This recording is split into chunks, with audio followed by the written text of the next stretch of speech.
What's up, everyone? Good morning. It is Sunday. Today is the day to be serving the Lord. Yes, it is. If you haven't already served Him this morning, I suggest you tell Him thank you for even blessing you to wake up this morning and see another day. So, on that note, I understand it's Sunday. People are just trying to mellow down for the week. Monday's coming up.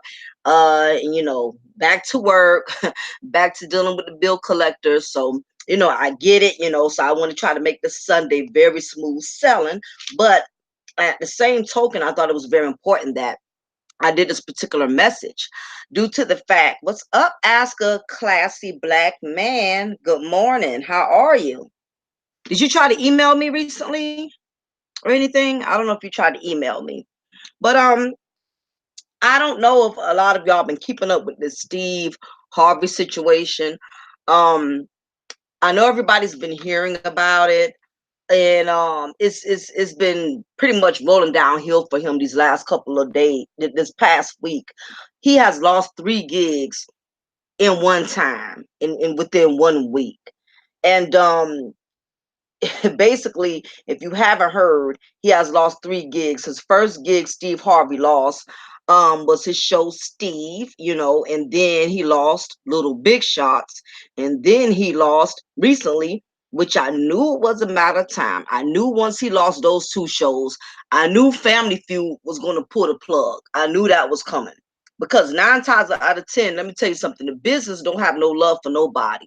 Once one endorsement lets go of you, it becomes like a domino effect. Out of nowhere, everybody else wants to let go of you because now you're a tainted brand.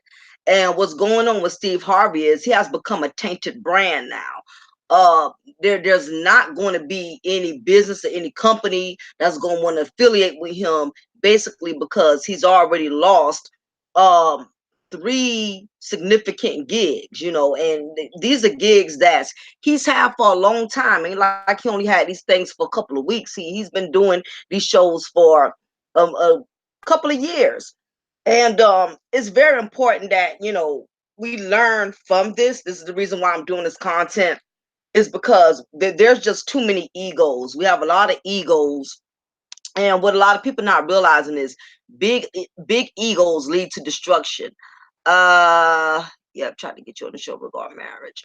Steve proves you cannot speak on other people, how black men make times that makes away with from the old white family. I agree. I agree. Oh, okay. If you tried to email me, I don't know why I didn't get it. I'm gonna have to give you my number because sometimes it's better to text me than it is to email me, because something about me and emails, sometimes I just don't always get them. So I'll probably just have to give you my number. Ask a classy black man. So that way you have better chances of reaching me instead of you go using trying to get in touch with me through my email. But yeah, I'll give you that information soon. But this is the whole this is the whole bottom line.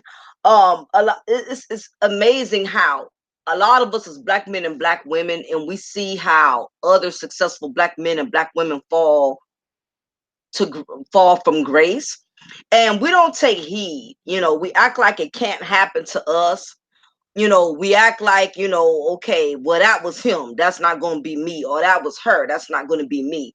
But I strongly believe that sometimes, God will allow us to experience other people's downfall so we can take heed and learn to do something different. It's more than the fact that, we rejoicing. It's not so much about rejoicing and being glad that Steve Harvey has lost his success. I mean, has lost some of his shows, because he's still good. I mean, he's still a millionaire either way it goes, but he's still, he's not going to be in a doghouse, not like Steve Harvey is going to be homeless. But the whole bottom line is, even though to everybody else it's like, okay, so what, he lost 2 3 shows, he good, he's still a millionaire. But the truth is, I know internally his ego feels bruised, because you have to realize, people who are used to making money is important, but what's more important is their recognition. Because you have to realize, riches come with not just so much the money part. That's the part that everybody focuses on. But you have to realize, when you've been used to uh obtaining a certain amount of entitlement, that becomes more important than the money. And with Steve, I think, even though he still has all of these millions, and even though he has all of these other things going for him, he still has his morning radio show.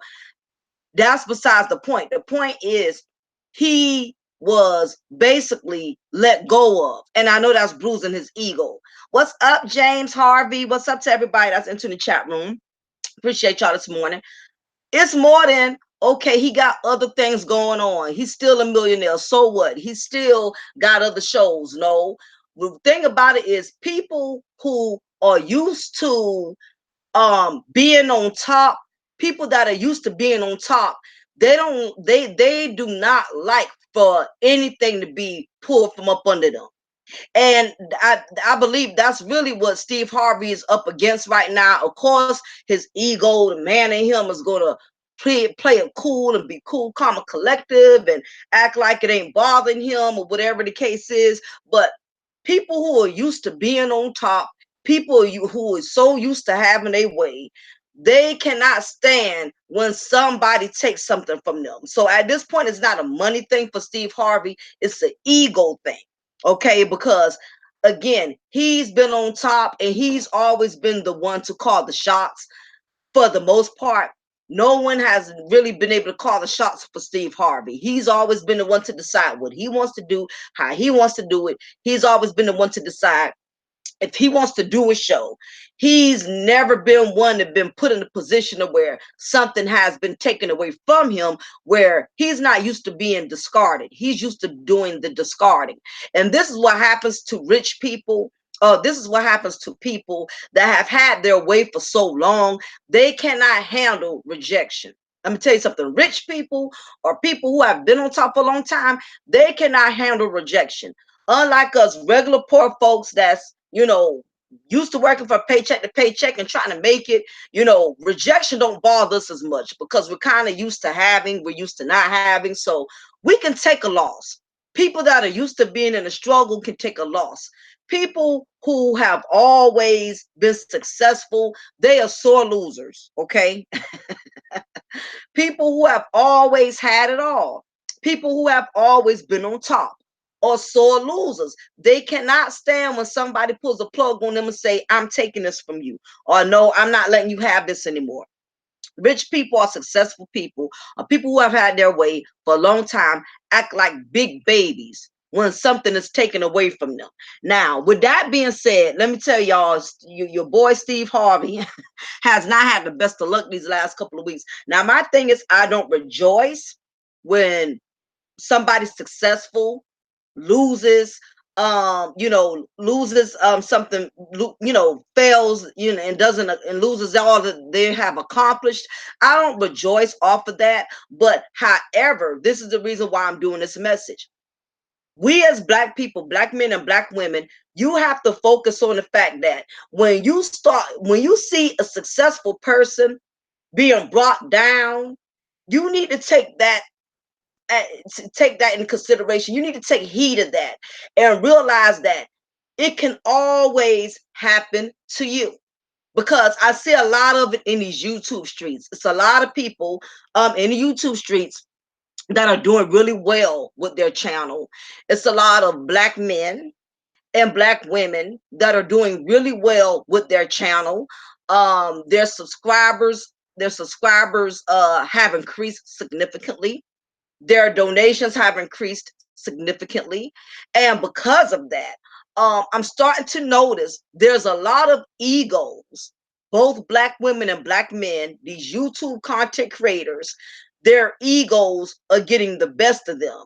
And just like with Steve Harvey, his ego got so big. Matter of fact, Steve Harvey's ego got bigger than his doggone lips. That's how big his ego got, to the point to where he put his foot in his own mouth by saying all kind of off the wall stuff that he shouldn't have been saying. What's up, D brother? What's up to everybody that's coming in the chat room? It was only a matter of time. Steve Harvey been out of pocket. I've never really been a Steve Harvey fan. Once upon a time, I did kind of like, some of the things, the movies and stuff he did. But over time, the more successful Steve Harvey became, the more and more reckless he became with his mouth. And he's not the only one. We have a lot of Steve Harveys in these YouTube streets. We have Steve. All of us in here know Steve Harvey. We know Steve Harvey on our job. We know Steve Harvey in our family. We know some Steve Harveys in these YouTube streets that don't realize that you have to watch your mouth and watch what you say, because eventually you will put your own foot in your mouth. What's up, Nolan? What's up? It's bigger than Steve Harvey. It's way more to this message that I'm trying to put out here, because everybody wants to focus on Steve Harvey, but black men, black women is more to the picture than what meets the eye. It's bigger than Steve Harvey. It's about not allowing your ego to make you so big that you think you cannot be brought down. And like I stated, we have a lot of Steve Harveys in the black community. And when I say Steve Harveys, I'm talking about black men and black women who finally climbed that ladder of success. And because they are doing well, now they think they could talk to people all kind of way. They think they could say what they want to say out their mouth. They have no regards for people's feelings. And we need to look at the Steve Harvey situation and realize that, guess what? That can very well be you. If you're not mindful with what you say to people and how you treat people when you climb the ladder, guess what? This is just a prime example. Do y'all not realize that sometimes God will allow us to see successful people fail so we can learn? It's not so much about rejoicing. Yeah, that's what he get. That coon, that this, that. I knew it was a matter of time. No, it's a bigger picture. What's up, Ted? It's a bigger picture. It's bigger than Steve Harvey. The picture is, this is the whole bottom line. When your ego gets too big, your ego will lead you to destruction. Okay? Now, back to the Steve Harvey thing. Steve Harvey has done a lot of undercover backbiting things to get to where he is. And it's unfortunate that in the black community we have that crabs in the barrel mentality, to where we will pull each other down if that's what it takes for us to get to the next level. But if you are wise and you have wisdom and knowledge, you will understand that the crab in the barrel mentality, it will get you to the next level and it will get you there fast. But the problem with that crab in the barrel mentality, meaning you have to you pull people down for you to get to where you at. The problem is you're not going to last long. Yes, you're going to get successful fast. That's going to happen. You will get successful fast, but the problem is you're not going to stay there, because the same people you bit climbing to that ladder, you're going to have to pay your debt, and your debt is called karma. You got to pay that debt. People have to realize karma is a debt that you cannot ignore. If a bill collector call you right now and you owe a loan or you default on a student loan, okay, you might could ignore that. You can stall paying on it whenever you feel like paying on it. But guess what? Karma is a debt you don't get to ignore. And karma is a debt that you don't get to decide how you're going to pay it and when you pay it. When karma comes to collect, is going to collect, and you don't get to decide how long and when and where. And what has happened is Steve Harvey has done a lot of people dirty to get to where he is. And the sad part is everybody wants to look at Steve Harvey, but it's a lot of Steve Harveys and within the black community that have stumped on a lot of black folks, that have stumped on a lot of other people to climb to that ladder of success. Okay, so as I stated, Steve burnt a lot of bridges. It was a lot of comedians. God bless his soul. Bernie Mac. It's a couple of comedians. DL Hughley. He doesn't even really fool with Steve Harvey like that. It's Cedric the Entertainer. It's a lot of comedians that been stopped rocking with Steve Harvey because he been shady for a long time. He been doing some undercover, shady, low down, below the belt stuff. A lot of guys been stopped dealing. A lot of comedians been stopped rocking with him like that. If you notice, a lot of comedians, they don't talk about him. Cat Williams, a lot of them don't really address Steve Harvey. They don't have much to say about him or whatever. And if they do, it's not really nothing positive. Now, he even played Monique, the comedian Monique. Now, I'm gonna be honest, I'm not a Monique fan. I'm not crazy about her. I don't care about her either. You know, just something about her just rubs me the wrong way. I can't put my finger on it, but that's another discussion. But him and Monique, they had they finally had a discussion because it was some bitterness among Steve Harvey and Monique for a long time over some things he did. So basically, I guess he called himself trying to make peace. He brought Monique on his show, and Monique got him right together, and she basically made him look like a herb in front of his audience, you know, because he basically tried to insinuate to her that if you want to keep making money, you want to be successful, you got to learn when to keep your mouth closed. You got to learn. Basically, Steve Harvey was telling Monique, you got to learn how to kiss, you know, behind. If you want to make it out here in the business, you got to learn how to kiss behind. You want to make money, you got to learn how to be a slave to the industry. Monique was like, no, that's not how I operate. And if you felt that way, you should have been man enough to come to me and talk about it behind closed doors. How dare you insult me and put it on blast and put me out there like that versus coming to me behind closed doors and telling me, you know, as a man personally, how you felt about how I was conducting business. So basically, he made himself look even 20 times worse, right? But anyway, Monique told him this line. Monique said, we've lost the integrity worrying about the money. And what has happened to Steve is now Steve's greed for money is causing him to lose his integrity. So, as I stated, we have a lot of Steve Harveys in the black community, meaning black folks who finally get up there, who finally become successful, who start doing well, who start doing great, and now they're even more disrespectful. They say all kind of stuff out their mouth, and Steve been writing a check long time ago. It been time for Steve to cash in that check because Steve been getting more and more reckless out the mouth. I don't know if y'all remember the situation where, you know, Flint, Michigan had that issue with the water, with the water turning brown, with the water being contaminated. And he was I don't know if it was an interview, I don't know what it was, but somebody from Flint, Michigan said something to him that rubbed him the wrong way. And basically, no, not you, Steve. No, not you, Steve Austin, Steve Harvey. Y'all are not the same dudes, I promise you. Yeah, he said that too, Water Sniper. What's up, Water Sniper?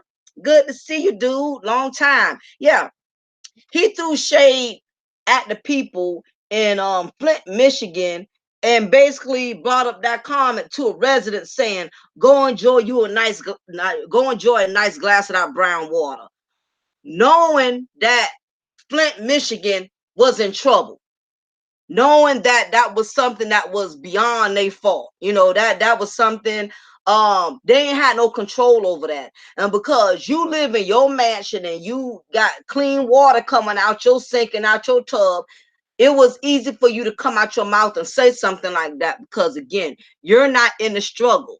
You're not in the struggle. You're not feeling the funk like those residents in Flint, Michigan.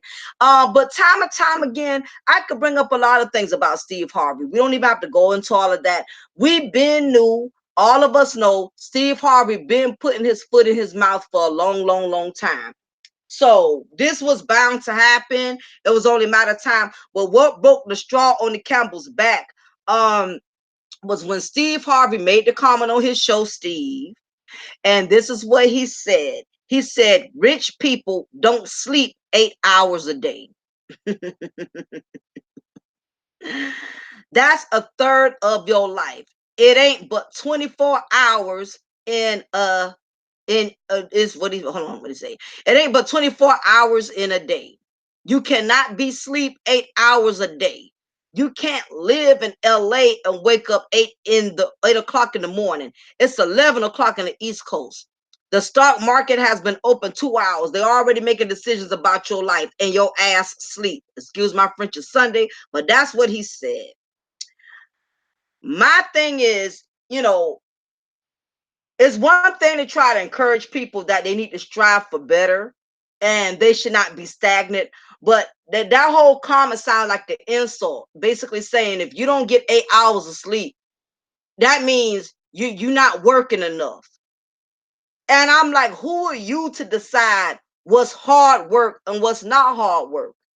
That to me, that was an unnecessary statement. That he stated. It was unnecessary.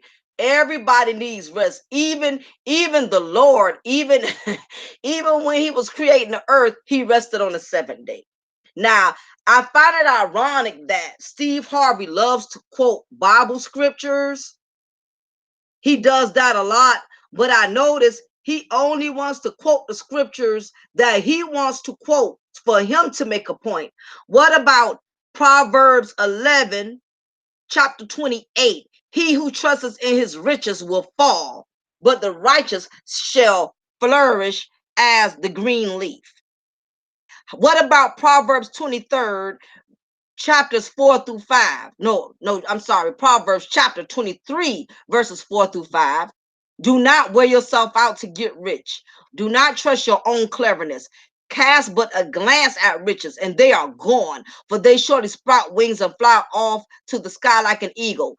In other words, all this talk about getting rich and making it big and this and that. Let me tell you something. Uh you don't always have to have money to be rich. You can be rich in just your peace of mind, because by him making that statement, he's basically saying if somebody sleeps for 8 hours, you're not working hard enough. Do you not realize we see it every day?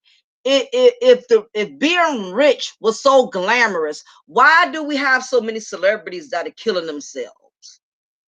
Why there's such a high increase in suicide with all of these celebrities who been working half of all their life, who've been getting all these big checks and all these big endorsements? You can have all the riches and still be miserable. And we see it every day. We see these rich folks, these celebrities that are drinking themselves to death, um, having to pop pills to stay up and sleep because they're so worried about the deadlines they have to meet. They have so much on their plates, and to me, like a lot of people were saying, health is wealth. You have to be healthy in order to even enjoy your riches. You have to be healthy.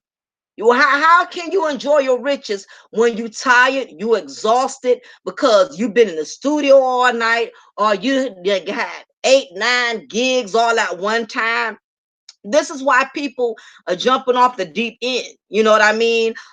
You can't figure, it's not, the key to it is, it's not about working harder, it's about working smarter. You should still be able to have a balanced life and work hard, work and be successful, but not to the point to where you are emotionally draining yourself and you physically draining yourself. There's a balance, because I've seen people who have worked hard to get everything they have, and because they had worked so hard and they never took time to rest, they never took time to relax and calm their nerves, they ended up dying before they could see the money flourish, because all that hard work and all that being greedy, trying to take every opportunity that's handed to you. Some opportunities don't need to be taken. It's no different than Dave Chappelle. Dave Chappelle caught a lot of heat, the comedian, when he turned down that whatever millions it was, out of it was 8 million, 20 million, I don't know. But Dave Chappelle caught a lot of heat from folks like, how you turned down all those millions? Because he was wise enough to know, too much is given, much is required.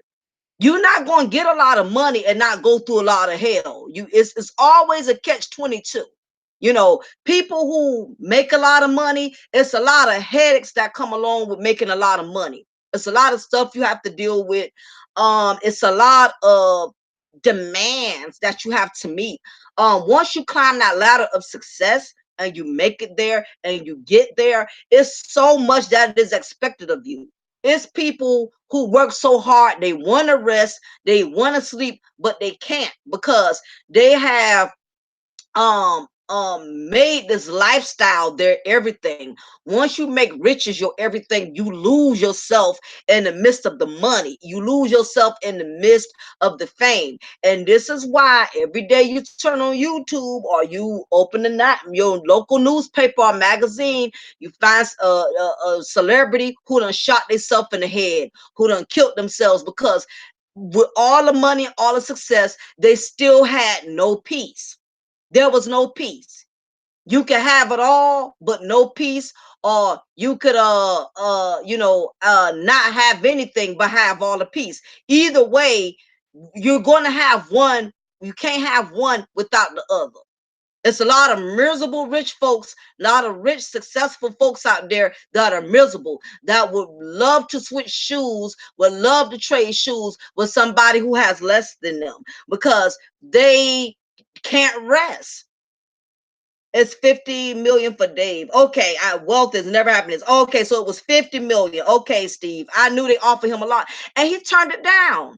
And I don't blame him because he was wise enough to know those 50 millions. He was not going to be able to keep his sanity. Too much is given, much is required. You're not going to get all this money and think you're going to be able to just enjoy your life, kick back and go on vacations and just sit Bahama mamas. It does not work like that. I tell you the truth, they select you, but they'll tell you a whole triumphant story to make it sound good and inspire you to kill yourself. To get exactly, James Harvey. And that's truth. People like Steve Harvey, he's up here pushing and telling people you're not sleeping enough. First of all, Steve, you need more sleep because you look tired. You look exhausted. Exactly, T193U. Good morning. First of all, Steve, you look worn out. You're graying even quicker. You graying, you look stressed. You look overwhelmed. And see, another thing is, he's not saying it, but I know another issue with him is he's trying very hard to please his wife, Marjorie. And that's what's going to kill him more than anything, because he's with the woman, he's married to a woman that has come up in a cartel lifestyle. She's used to men making big money, fast money, and you're not going to be with a dime piece like that and think she's going to be content with you losing gigs here and there. So Steve got a whole lot going on because he's trying to live up to the expectation of a woman he knows that has high expectations and is very materialistic. So that's another issue with Steve Harvey right now. And If he keeps losing any more gigs, I don't think Marjorie is going to be in it for the long haul if he keeps losing too many gigs. He has to realize when you get with a woman that's used to a certain lifestyle, she's used to having the finer things in life, and she's seeing you constantly lose. After a while, you know, she's going to start looking sideways. He better do something quick because he's with a very materialistic woman, and I'm sure that's another reason why he's working all of these gigs and taking on all of these different projects, because he knows he's married to a woman that is very materialistic, and he knows in order to keep her happy, he has to keep producing, he has to keep that bank account stacked. He knows it. You know what I mean? So that's another reason, you know, men who sometimes become successful, the way you get a woman is how you lose a woman. If that woman only got with you when you had, the problem is she going to stick around when you don't have? Now, the other women, the other wives that Steve Harvey was married to, being that they were with him when he didn't have anything, and if he were to lose something sooner or later, those same women would have still stood by him because they were with him when he struggled. But the problem is, he got with a whole nother woman. You know, he left these women, I get, for whatever reason, he got big, and all of a sudden now you too good for the dark skinned women. You want to upgrade and get you a light skinned, green eyed, jigaboo, whatever. So the problem is Steve Harvey has a lot on his back because he has a wife who married him on the foundation of his success. And that's the thing a lot of these men have to be careful with. You know, if you was with a woman that was down with you, when y'all was eating pork and beans out the can, you know, when y'all was shopping at Walmart or catching sales with coupons, you know, that's the woman you want to keep, because even when you become successful and your success windows, or your successful or your winning streak runs out, those same women are going to stick with you because they were with you before you got big anyway. So they're not going to let your success determine if y'all are still going to be together or not. But the problem is when somebody gets with you during your success, it's very risky, because when your success runs out, there's no guarantees that they're going to be dedicated, that they're going to stand by you for the long haul. So that's another issue that Steve Harvey has. Now back to these Steve Harveys. Like as I stated, we have a lot of Steve Harveys in the black community. It's not just Steve Harvey himself. He's just he's the talk. He's the biggest talk of the town. Well, he's the biggest joke of the town right now. But the truth is, we have a lot of Steve Harveys in the black community. Black men and black women who have made it, who have become successful. Now they talking reckless out their mouth. They getting disrespectful. They throwing shade at other people. It's so much pettiness. Like, we have a lot of Steve Harveys in the YouTube streets. We have a lot of Steve Harveys, people that are doing successful with their channel, people that have channels that are growing, people that have over 200,000 subscribers or whatever you have it. People, black men and black women who are becoming successful in the YouTube streets, are becoming more and more and more disrespectful to one another. D brother, I never understood why women got the relationship advice from Steve Harvey, because he was just saying what they want to hear, and they do that. Like I said, deep brother, we got a lot of Steve Harveys in the YouTube streets. It's a lot of Steve Harveys that are profiting off of black women and profiting off of black men by giving y'all content that y'all want to hear. And that's why I'm doing this content today, to let y'all know we have a lot of Steve Harveys everywhere. It's not just him. We have a lot of Steve Harveys in the YouTube streets.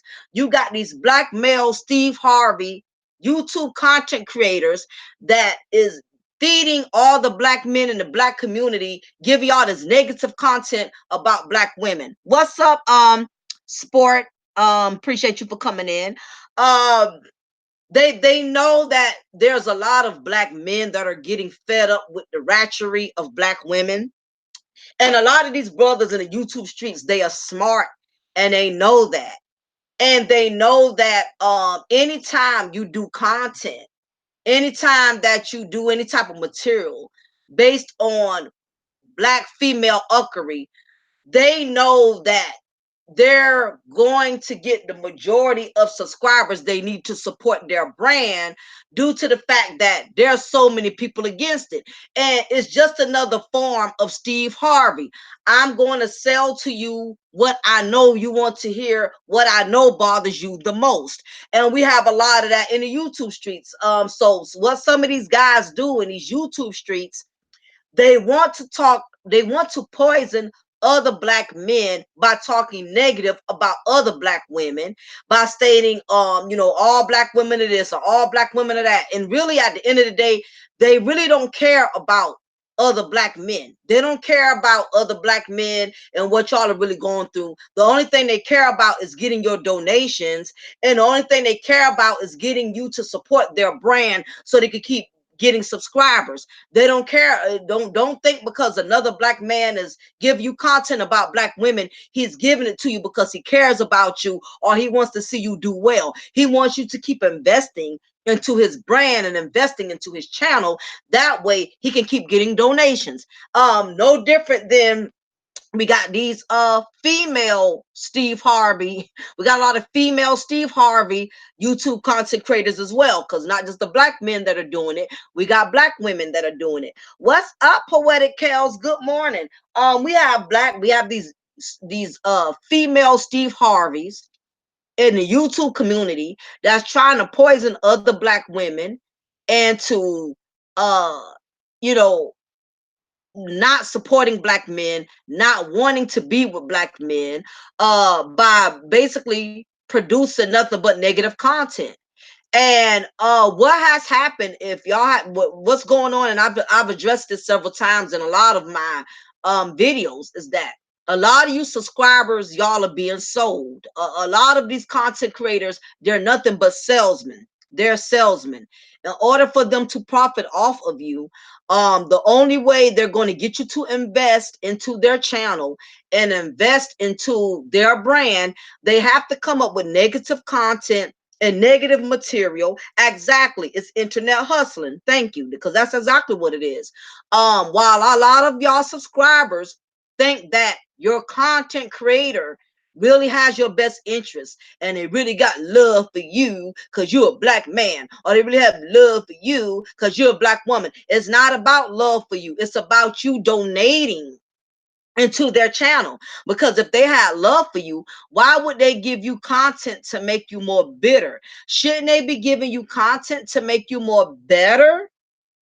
If they really have love for you and they want to see you grow and they want to see you become a better black man or a better black woman, why would they keep feeding you poison and giving you this negative content? How, in other words, to give y'all an example, if my channel was based on bashing black men, and I know there's a lot of bitter black women out there that can't stand black men. I know if I want to earn more donations, if I want to earn more subscribers, all I got to do is keep producing that poison to make other black women that are just as bitter about black men like I am, or have just as much hatred against black men like I do. All I have to do is keep producing negative content. That way they will support my brand. And why they think I got love for them because I'm a black woman, basically I'm pimping them. And it's a lot of subscribers, a lot of y'all are getting pimped by the YouTube content creators that y'all are supporting, because they really don't have no love for you like that. They don't have any love for you like that. They love your donations. They love your donations. That's what they love. Oh, of course, D brother, I'm not gonna do it any other way. Absolutely. Steve says, wow, this is why I'm glad you're talking about this case, because I had a woman trying to put that pressure on me to spend money when I'm still focused on seeing things and swear I had to dump her. Yeah. Like, like I said, Steve Harvey, um, if he think Marjorie is not watching him lose all these gigs, if he thinks for a second this female is not shaking in her boots, oh, let me take it back. She's not shaking in her boots. She's shaking in her $2,000 red bottom Louis Vuitton stilettos. If you think she's not watching him, if you think she's not watching him lose gigs, I'm telling you, she's feeling some type of way. And Steve Harvey knows that. You're not going to get a woman that fine. You're not gonna get a woman that fine and think you're not gonna have to pay for it. He ain't with that green-eyed broad for nothing now. You got to pay for them type of chicks. You want the best type of chicks, you got to pay for it. She costs now, it costs to floss. I'd rather donate to channels that teach you how to build a business. Absolutely poetic. Absolutely. It's a good example of being a business. And it's just my 4 cents. Thank you for coming in. All it is, it's about, again, you as subscribers, y'all have to realize a lot of these YouTube content creators, they are profiting off of your pain. Basically, and I don't knock them. It's actually smart. It's a smart move. It's smart. If all I got to do is talk negative about black women to get a lot of bitter black men to support my movement and donate to my movement, where I'm getting my car note paid every month, I'm getting my rent paid every month. I mean, it's actually a smart hustle. It's smart. I mean, I commend them. I don't knock the hustle. I commend it, because y'all the ones that are getting pimped. Why y'all thinking that these YouTube content creators got so much love for y'all? They're taking your donations and they're living a good life. That's what it's all about. And the same thing with these female content creators. They know that we as black women, one thing about it, a lot of these black female content creators, they know other black women have gone through a lot. They know that. I can easily take my platform and use it for personal gain by producing nothing but negative content. That way, I get more subscribers and I earn more donations. I can very well do the same thing, but my mission is, and my agenda is not like everybody else's. But those who are profiting and are making money off of subscribers that are supporting the Uckery movement, basically, they playing the game and they playing it well. They're making their money. They're doing well. Their channel is growing. And that's cool. But this is the whole point, y'all. This is why I'm doing this Steve Harvey thing. We have a lot of Steve Harveys in the YouTube streets.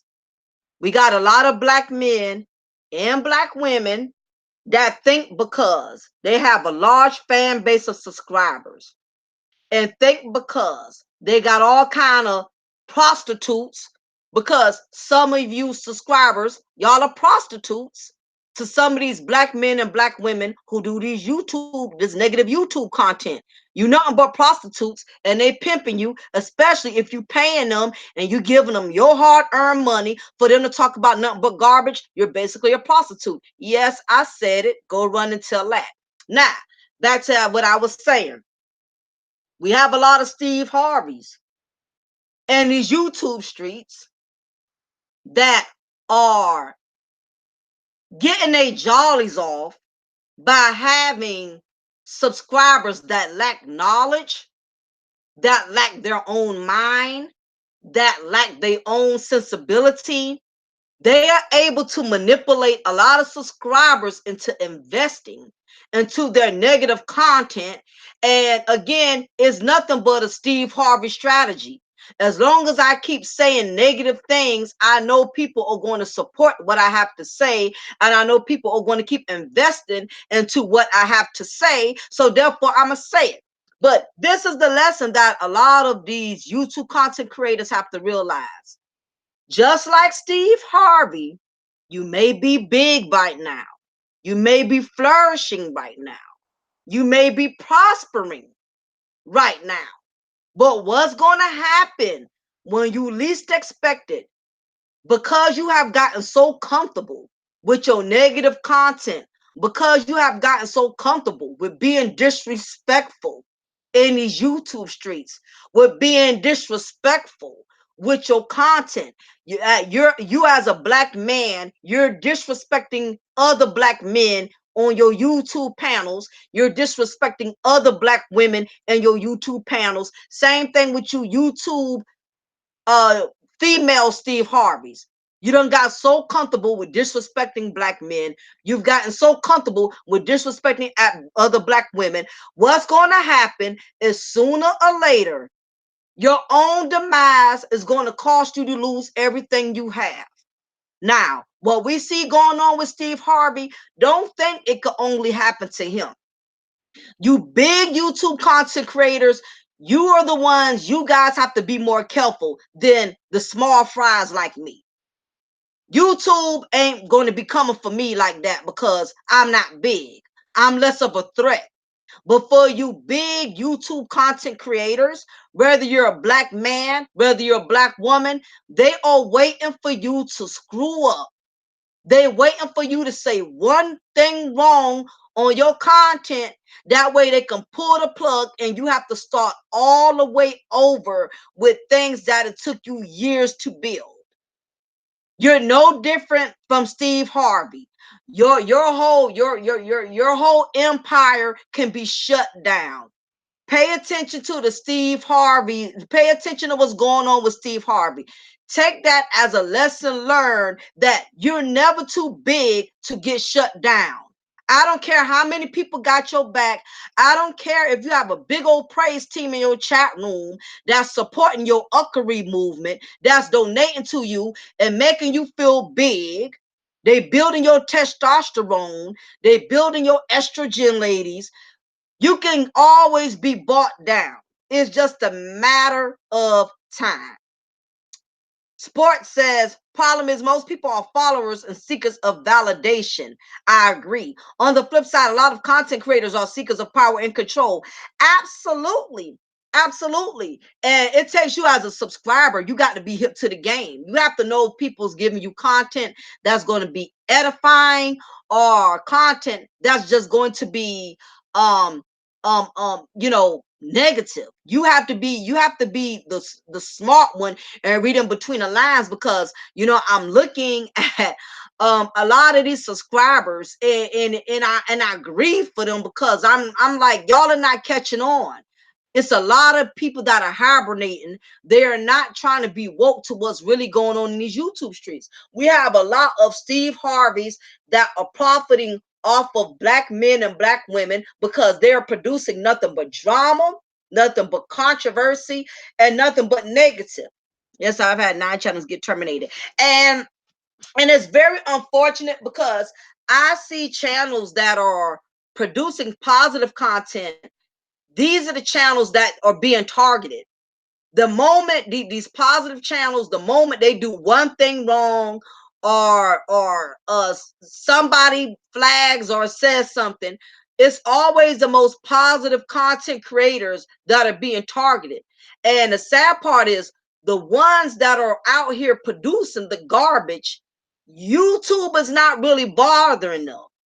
Maybe it's just me noticing that, but YouTube is not bothering these Steve Harvey built platforms where they're just constantly degrading other black men and other black women. YouTube ain't bothering them channels, and I'm gonna tell you why.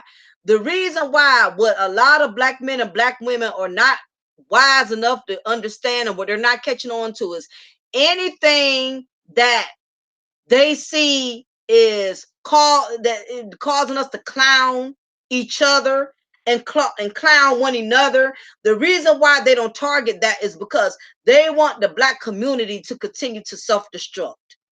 And it's sad that all of these brothers who claim to be so knowledgeable, And all of these black women who claim to be so knowledgeable, they're not catching on that the only reason half of them have not been brought down as of yet is because YouTube is allowing them to keep their channels so they can continue to keep making a mockery out of the black community. But a lot of them who have these contents, they don't care about the black community anyway. They don't care about making a mockery out of black men or black women, because that is how they make their money. That is how they profit. That is how they profit. So it just amazes me how we have so many black men and black women who claim to have so much knowledge, but they're not smart enough to realize they are falling right into the enemy's hands. The enemy wants us to dog one another, to talk badly about one another, because if we were to come together, we would own these YouTube streets. If black men and black women would learn to stop dogging and dragging each other and calling each other out and disrespecting each other on these panels, we could come together and just rock this whole YouTube nation. But what has happened is, like Steve Harvey, we have a lot of Steve Harveys. When black folks become successful, they get greedy and they want to have that success to themselves. They don't want to put other people on. If a black man becomes successful, he's not going to bring too many other black men or black women onto his platform, because he wants to be the only one to gain the subscribers, to gain all the attention. Because my thing is this: I've seen some channels where there was like 5, 6, 7 men and women on the panel, and when subscribers donate, my thing is, I bet the majority of these content creators, when they subscribers donate and you have 8, 9 people on your panel, I bet they not splitting up those donations with the other 8 or 9 people that are on their panel. I bet you that they are not. I've seen panels where they would be like 5 or 6 women on that panel giving good information and gaining super chats. And when the session is over, they don't even give those who've been on their panel $10 for helping to share knowledge and helping to share their basically that, yeah, like I said before, their knowledge. Because at the end of the day, the sad part is we have a lot of Steve Harveys in the YouTube streets. People are going to look out for themselves.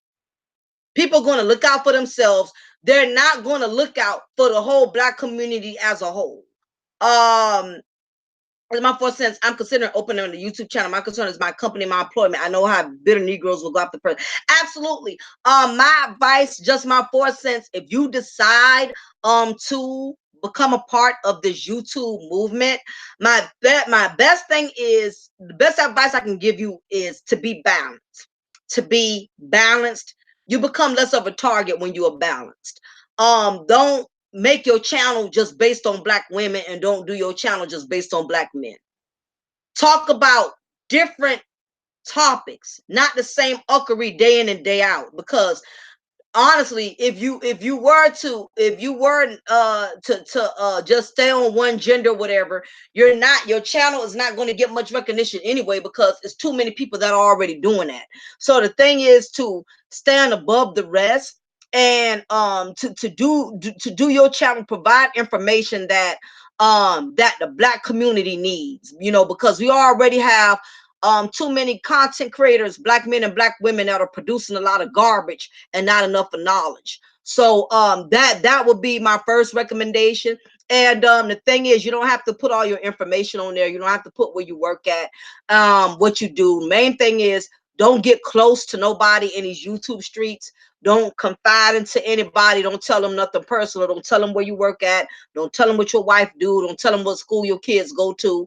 Because the moment you and that person have a falling out, or y'all have a disagreement, they're basically going to put all your business out there. So as long as you kind of keep your business to yourself and you are true to you, don't follow the trend. Don't do what you see everybody else doing. Just because you see a person over here getting a lot of subscribers because they just talk bad about black women, let that be his content. Don't try to follow the trend and do what he does, because if you do it, you may not be able to get away as much as he got away with. The moment you do it, you may lose your channel right then and there.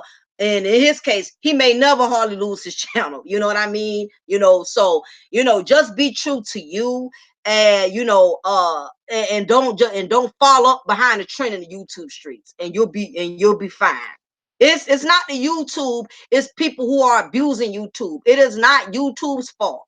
Let me say that first and foremost. It is not YouTube. It's the people that are abusing the freedom of speech with YouTube that's making it bad. Okay? It's those of us who got these platforms and are using it in a negative manner. That's how you hurt yourself. It is not YouTube hurting us. You people hurting themselves by how they use YouTube.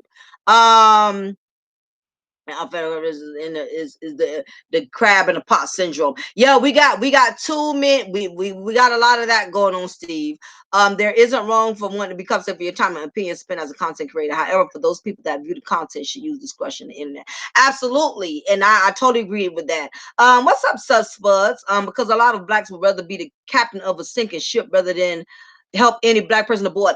I totally agree. Like I said, we have a lot of Steve Harveys in the YouTube streets. They want to be the only ones on top.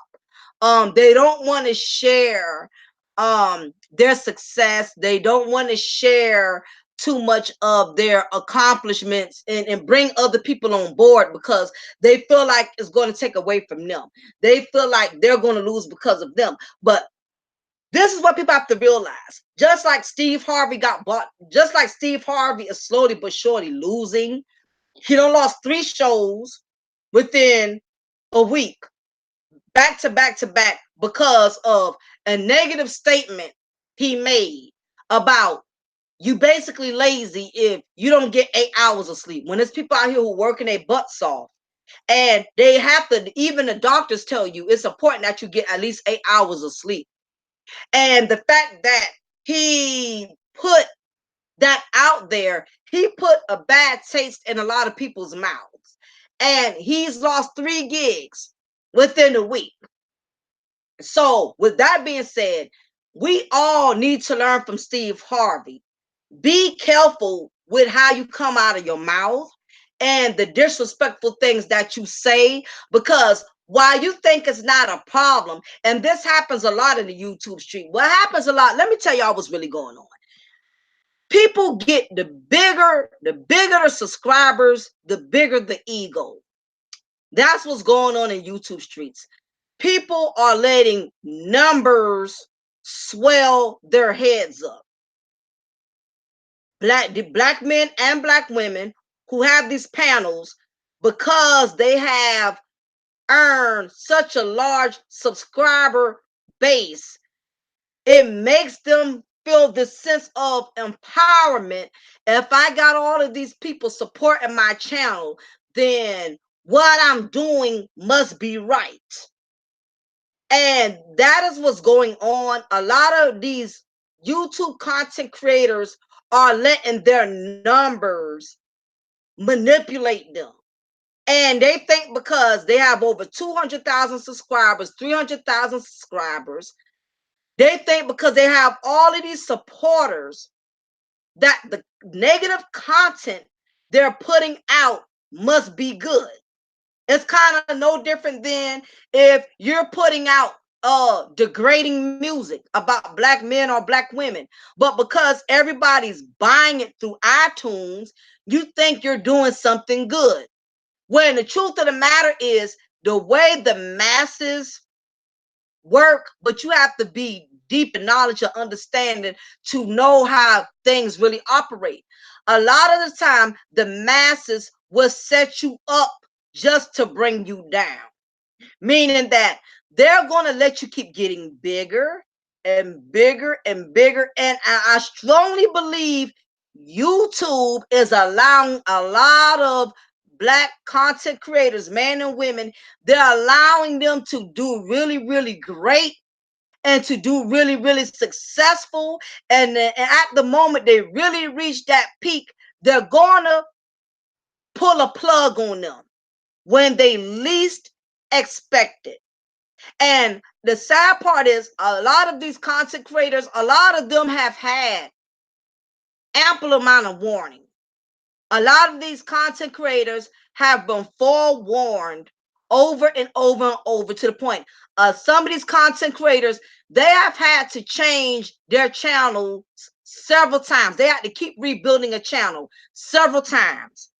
And yet it has not registered that I have to change what I am doing, because I keep losing channels, having to start all over and do more channels, having to some of them, this is how you know a lot of them know what they're doing is out of pocket. A lot of them, why do you have to have 3-4 channels linked to your name? You know why? Because you know at any given moment YouTube can pull the plug on you, because you know you're doing a lot of negative content that's really not acceptable. Whenever it gets to the point as a content creator, you have to build 4-5 channels. If I have to do Mocha's Cafe de Paris channel, then I got to come up with Mocha's Cafe de Paris channel 2, Mocha's Cafe de Paris channel 3, Mocha. If I got to come up with several channels, it's because I know at any given moment my channel could be shut down because I'm not doing the right thing with my channel. If you were doing the right thing with your channel, you don't have to keep having 8-9 channels under your name. That way, if this one shuts down, now all of your subscribers have to resubscribe to one of your other channels. What's up, 𝐜𝐚'𝐬? Exactly poetic. This is what happens when we allow subscribers to get in our heads. When we as our channel gets bigger, so does our ego. Now we feel like we can say what we want, we can disrespect who we want, we can degrade who we want, and not realize that for every action, there's a reaction. I'm telling you, there are a lot of content creators are being set up for the okie doke. They think because their numbers are growing that they're in a winning streak. And when they least expect it, they're going to lose everything they built for. Because let me tell you something. You cannot get blessed off a mess. Because I'm about to go to church. I'm about to go to church today. A lot of people are not realizing you cannot gain, you will not have longevity success off of building it off a mess. You're not going to. Right now you're big. Right now you have all of these subscribers, but sooner or later it's going to come back to haunt you. Because when you build a foundation off of uckery, off of drama, off of mess, it is not going to last long. Sooner or later, you will be shut down. You will be the cause of your own demise. There's a lot of people in these YouTube streets that really think that what they're doing is acceptable is because they're getting all of these donations and they got all this big praise team that's coming into their chat room, co-signing on the negative content they're producing, co-signing on the black men bashing or the black women uckery. They're getting a lot of co-signers. But what they don't understand is when it comes a day when, like Steve Harvey, when you start losing your blessings, your subscribers who are praising you right now are not going to be able to help you. They're not going to be able to bail you out. Once you lose your channel, once you lose, all of what you have built, your same subscribers, they're not going to be able to come to your aid. So you have to be very careful. Do not abuse your power. Do not abuse the privilege of having your own platform. Just like Steve Harvey, he abused the privilege of his brand. Steve Harvey is a brand. His name by itself is a brand. Okay? And he's already tarnished his brand because he has become so reckless with his mouth. The older Steve Harvey is becoming, the more worse he getting by saying more and more disrespectful stuff out his mouth. All of the negative things he done said, this man is getting worse and worse and worse with his mouth. And it's costing him everything. And I mean, and even though he's still sitting good right now, he's still sitting good. He still has his morning show. He better be careful. He better hope they don't come after that next. Because sometimes it becomes like a domino effect. When you start losing one thing, here comes several other things behind it. He went from losing the Steve show to the Little Big Shots. Now Family Feud. They're replacing him on Family Feud with Michael Strahan. He's getting replaced. And this is the thing about it. What people have to realize on these YouTube streets, you can be replaced. Don't get too big for your britches. Do not think because you're getting all this love and you're getting all these donations that you cannot get booted, that you are not discarded. You are discardable.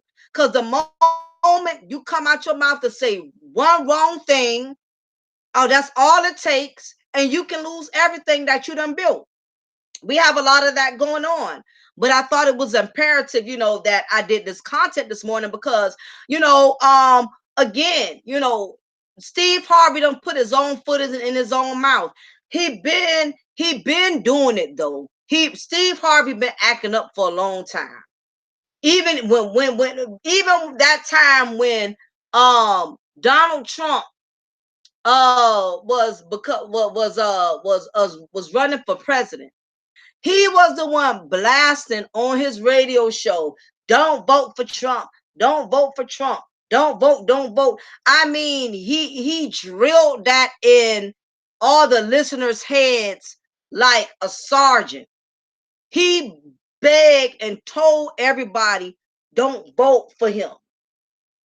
Then he turned around and meets with him and then turns around and tell everybody, oh, he's not such a bad guy after all. What? Everybody's looking at him like, are you serious? He's been a hypocrite. Steve Harvey been a hypocrite. He's been contradicting himself. And it just done got to the point now to where it's all catching up with them. What people have to realize is, like I stated, karma is a debt that you're going to have to pay. Karma is not one of those bills. It's not a debt that you get to ignore. You can't make no payment arrangements with karma. What's up, Reb? How you doing? You can't make payment arrangements with karma. You can't stall karma and tell karma, okay, can you please come back at me? Can you please come on the 30th of the month? Because that's when I get my next check. Don't come to me today because I ain't got no money. We don't get to tell karma what to do. Karma is going to collect. And that is what's going on with Steve Harvey. And if we're not careful with how we use these platforms within the YouTube streets, we can very well end up like Steve Harvey. None of us are exempt. None of us are exempt. Don't think you are so powerful that you can't be brought down, that you can't be broken. Every dog got its day. So, that's that's just one of the topics I wanted to discuss. I didn't want to stay on it too long, but as Black men and Black women, we have a responsibility. We need to hold ourselves to a higher standard. Just because you see everybody in these YouTube streets that are becoming successful off of throwing Black men and Black women under the bus, don't follow the trend. Start your own trend. Have your own mind. If you want to support a negative cause or you want to start a negative cause, that's what you do. Don't fall up behind these YouTube streets. I'm telling you. Now, my next topic that I wanted to talk about is aging because I in the Black community, a lot of us are aging. We're aging. You know, they say as each year goes by, the closer you are to dying. You know, and we have to realize that dying is all a part of life. Um, it's something that none of us could avoid. And it's very important. That's why it's very important, you know, with how you live your life, because all of us are aging. And it just amazes me how often, how much black men are always talking negative about black women with their weight gain. um you know, with black women not taking care of themselves, not going to the gym, not working out and stuff like that. And the truth is, you know, as black women, I do feel like we need to take better care of ourselves. I definitely, you know, I don't like the delivery, but the truth is the truth, and sometimes the truth is harsh. That, you know, as black women, we don't often take care of our physical attributes. We're too busy worried about our hair and our nails. We're too busy trying to look good, but we're not trying to invest into our health. And it's more than just running to the gym. We have to monitor our eating habits, especially if you're the type of person, you love to drink, you love to smoke. All of these things take a toll on our bodies. And I agree that as black women, you know, a lot of us, we just really don't take pride in our bodies. You know, we're okay with getting overweight. We're okay with you're you know, eating poorly, and just smoking and drinking. But at the same time, there's also some brothers in the community. There are also some brothers in the community that don't need to be sitting up here talking about just black women who don't watch their weight. Because I've been seeing some keg belly brothers myself lately. Thank you, Samuel, for saying that. I'm glad there's another man in here that agrees that men need to work out too. That's all I'm saying. Black men and black women, we both need to take better care of ourselves, okay? No, black men don't need to be just sitting up here telling black women, y'all need to hit the gym, and black women don't need to be just sitting up here telling black men what they need to do. We all need to be taking better care of ourselves. And I understand, Rep. You know, in the black community, we have very, very poor eating habits, you know, and especially when you have a very busy lifestyle, it's kind of hard to eat well when you're always on the go. And you got to go to work, especially if you work those third shifts and stuff, you know, 5 in the morning, to 5 in the afternoon. I tell you, when I was doing security, my schedule was from 5 in the morning to 5 in the afternoon. It was 12 hours. What health, yep, health is very important, 𝐜𝐡𝐚'𝐬. When I got up, the only thing I had time to eat or do was to pour a cup of coffee. I did not have time to really make myself a breakfast, or if I did stop for breakfast, it would probably be an egg McMuffin or something like that. But when you have a busy lifestyle, you will eat poorly. Um, and that's a problem within the black community. The black community, we all are aging. Black men are aging. Black women are aging. Um, you know, it's a part of life. There's you know, black men. I'm noticing a lot of black men are graying very early. um some black men back in the day, they didn't start graying till they probably got in their middle 50s. But I'm starting to notice that there are black men that are graying in their 30s, in their 40s, and there's some black women too that are also graying. um they're graying early because a lot of aging, your aging process will speed up depending on how you live your life. When you have taken on adult responsibilities at a young age, it will take a toll on you. When you become a parent before you even get in your 20s, or if you had at the age of 15, 16, you had to work a job, um to help your parents with the bills, when at 15, 16, you should have just been going to school. You have young people that actually have to work to help pay the bills. It's young people that are in school and still got to work to help pay the bills. Back in our day, parents would work and all we had to do was keep our siblings while dad went to work and mom went to work. But now these young people, they actually have to work to help their parents pay the bills, you know. So Spurs, black folks, yeah, we do that stuff is it's not good for us. But you know what else is not good for us other than bad food? Stress is not good for black men and black women. And it's so many, stress is taking a lot of us out. I'm telling you, stress is taking a lot of us out. We are getting strokes at 30 years old, strokes at 40 years old.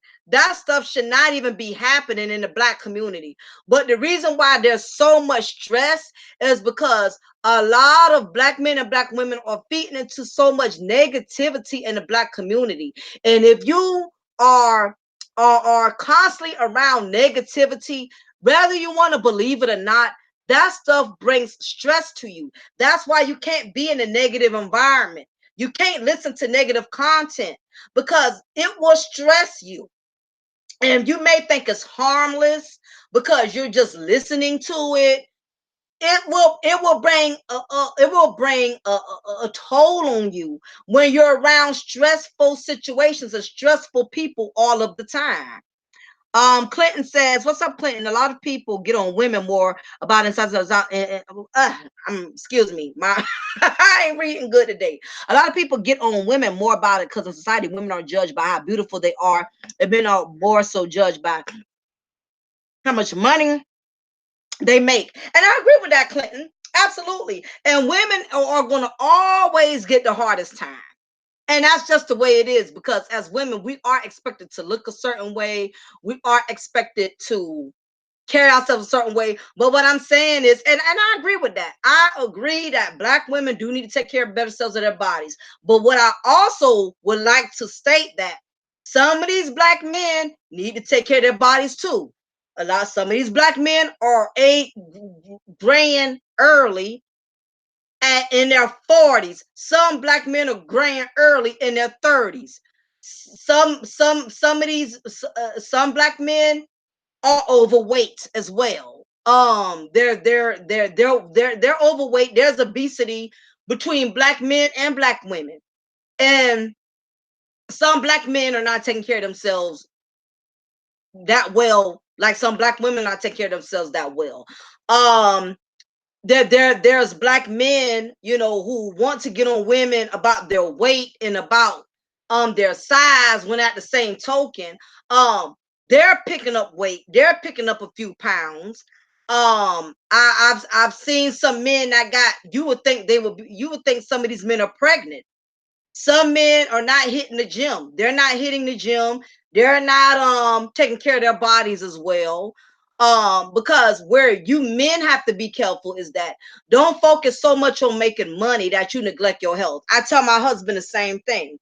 I was just telling my husband recently that, at night he might, me and him might, want to start going to the gym together at night and stuff because he's constantly stressed.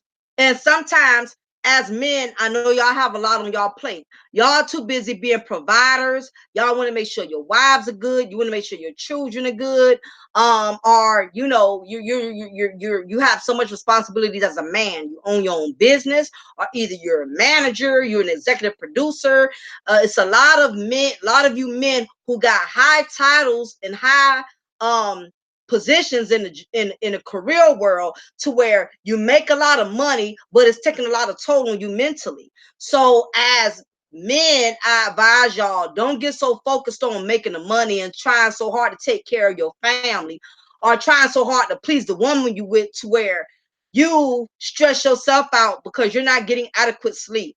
You're not getting adequate amount of exercise and stuff, because it go both ways. There's a lot of stress in the black community, and same thing for women. What happens in a lot of cases, a lot of women don't let themselves go just because they love to. some women are on the heavy side, not because they enjoy being big, but what happens is when you have so many responsibilities as a woman, you will forget to take care of yourself. You're too busy taking care of your children, making sure your kids are doing good in school, making sure your husband is okay. You know, you're catering to your husband. You want to make sure he's doing well. And it happens a lot to wives. Because wives, we become so consumed with our families that we will let ourselves go. You see, we forget that, hey, you got to take time out for you. You're taking care of the husband, you're taking care of the children, you're taking care of everybody, but you're not taking care of yourself.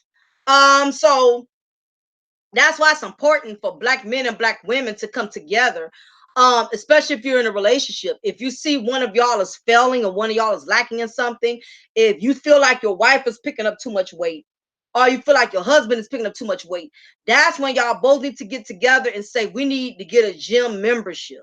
We need to get a gym membership, or we need to start walking every day. We need to start, you have to motivate y'all, because it's so much negativity in the world. And the sad part is, as black men and black women, we don't have enough people that's encouraging us to do better. It's so sad, but we don't have that in the YouTube streets. There is almost like there's no place to go to give you something positive.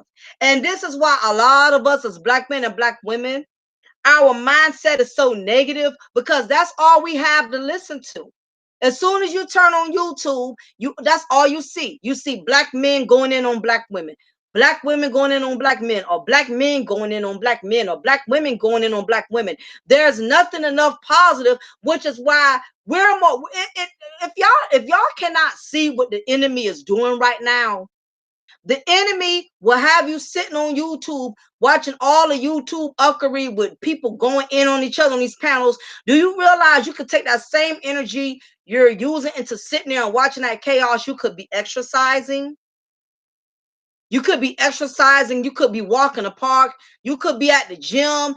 All this energy, we put hours and hours and hours in a day and listen to the uckery on YouTube because we want to be entertained. We're not trying to get better. What's up, Jess? We're not trying to get better. We want entertainment. We want drama. You know why? We YouTube has become a version of love and hip hop. I'm so serious. You cannot log on your YouTube and see these panels pop up in your YouTube time, in your YouTube on your YouTube, and as soon as you log on, all you hear is a bunch of screaming men and screaming black women. It's almost like walking into a doggone dog fight. While some of these panels, it's like watching a lot of rock rollers growl at each other. I've never seen so many angry black men or angry black women in my life. It's just too much angry black folks within the YouTube streets. They're taking all their personal issues and they're poisoning the whole black community based on their own personal BS. They want to create these contents. They want to create these messages to separate and divide black people because they are miserable within their own space. Because my thing is, I cannot produce to you what I don't have. If I don't have anything positive in my life, I'm not going to put out any positive content. It's not going to happen. I cannot produce to you nothing that I don't have. So you really can't knock these black men or these black women who carry themselves in this manner in the YouTube streets. What it is they're down. They are what's the word? They have become so institutionalized by their own negative thoughts that they have programmed themselves to stay bitter, angry, and hostile. So they cannot produce to you anything positive. They cannot produce to you anything uplifting because they're not uplifted. How can I encourage you when I'm not encouraged, when I'm discouraged? How can I lift you up when I'm feeling torn down?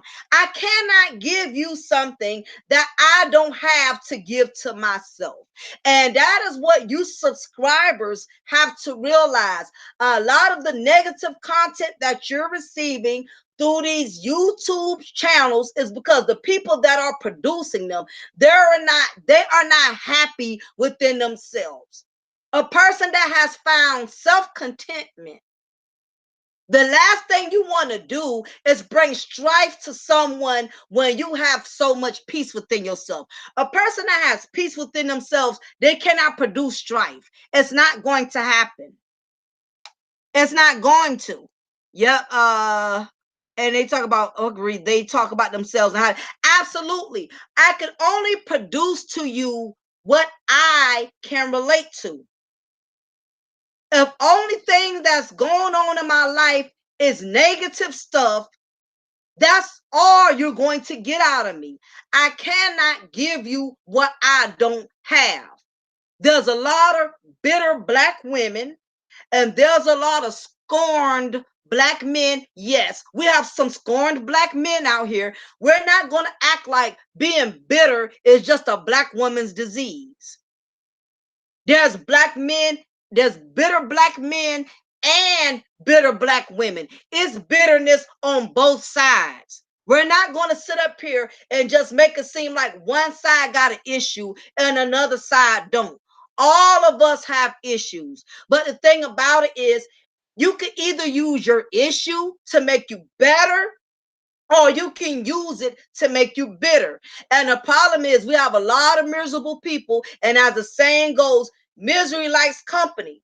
If only thing I could do is get on my channel and talk negative day in and day out, it's because that is the spirit that I'm carrying inside of me. That's the spirit that I'm carrying inside of me. So my thing is, I'm good with that. It's people who want to bring negativity because that is all they have to offer.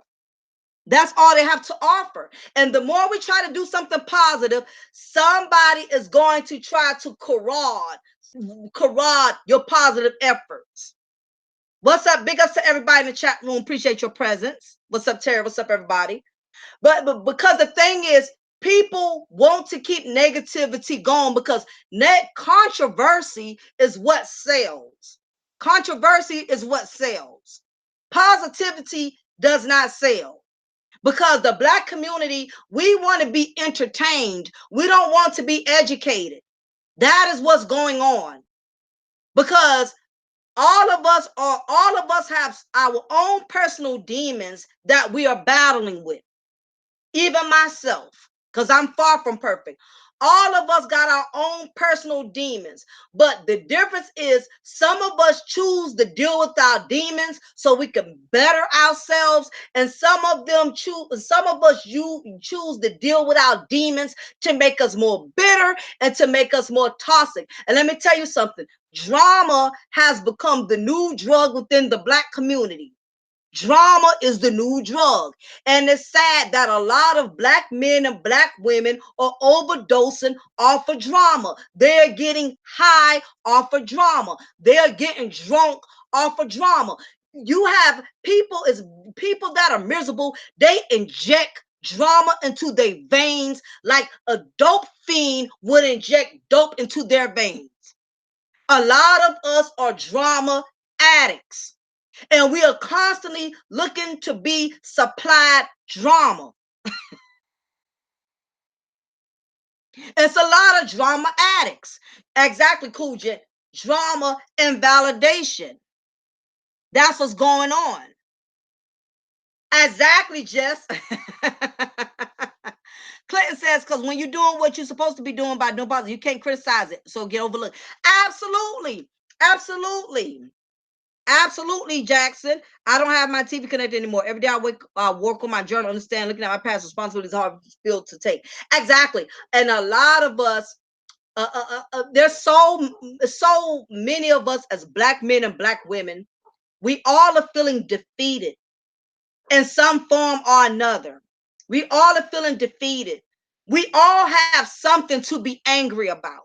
I have a whole lot that I can be angry about. And guess what? I can use my anger to build my platform and draw more negative people into my misery, because you have to realize miserable people get high off each other's misery. Okay? Misery is contagious and it's spreading like cancer throughout the YouTube streets and the Black community. We got too many Black men and Black women that are so consumed with their own bitterness and anger and animosity that they cannot give the best of themselves to the Black community. They can't.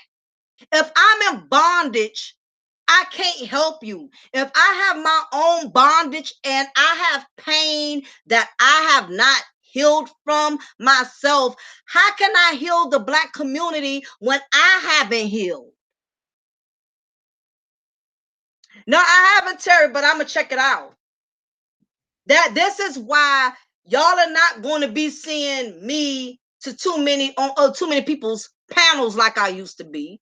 And I'm not going to be hanging out in too many chat rooms because I have to protect my spirit. I know what's good for my spirit and I know what's bad for my spirit. And as a Black man and as a Black woman, if y'all don't take nothing else I say in this chat room, my advice for y'all, both of you, protect your spirit. Guard your spirit with all your might because the enemy has gotten a hold of these YouTube streets. They are poisoning the YouTube streets. The enemy is trying to recruit as many souls as possible. And what we have to understand as Black men, as Black women, the enemy's job is to keep us condemned. It's to keep us in bondage. So you have to protect your spirit. Don't hang out in places where you know you don't need to be. And that means some of these channels. You don't need to be there because this is how I feel.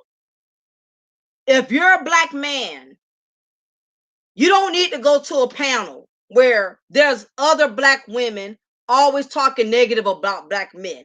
You know why? Because it's going to it's going to chip away at your confidence.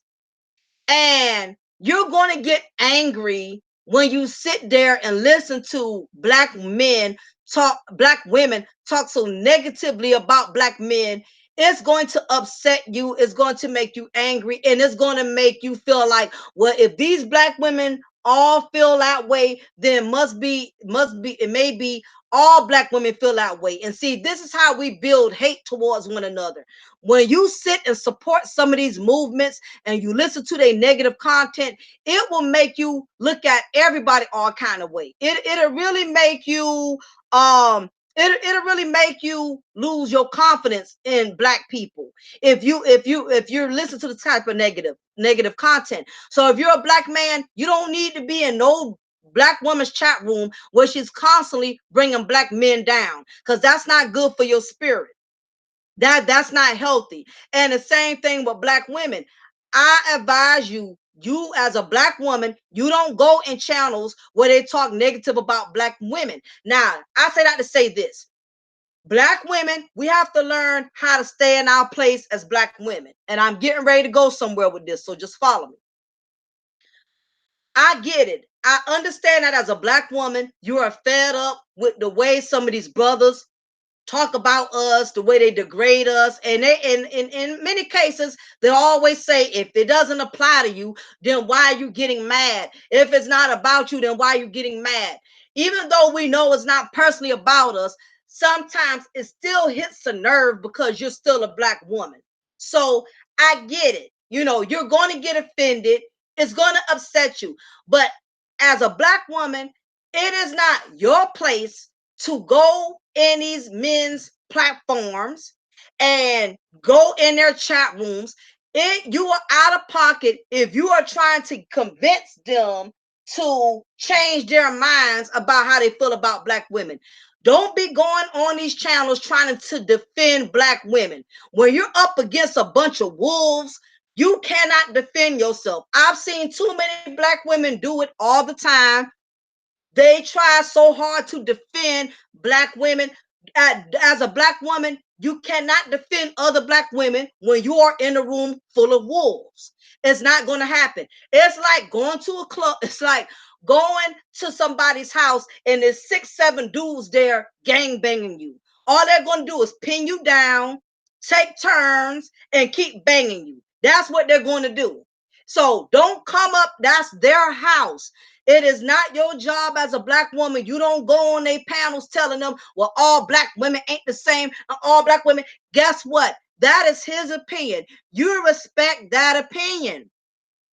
Don't be gone to them. That's their house. You have no right telling these black men how to handle their channel. You don't like it? Stop donating. Stop subscribing. Go to other brothers that do support black women in a positive manner. That is what you do. It's simple as that. As a black woman, I'm not about to sit in the panel where I hear black men degrade black women all day. That is not good for my spirit. That's not healthy for me. And guess what? I'm not about to get him, go on his chat room and argue with him and argue on his panel. You wrong for what y'all say about black women. His opinion does not define me. He is one man. He's not Jesus. He got to die. He got his day. He got to die. Just like I got my day, I got to die. It don't matter. None of us are better than the other. It is not your job, black women, to go on these men panels. Stay in your place. Stay in your place. I've gone in some panels and I've heard some brothers get out of pocket, but guess what? I'm not going to argue with him and I'm not going to debate with him about how he runs his channel. The way people run their channel is how they run their house.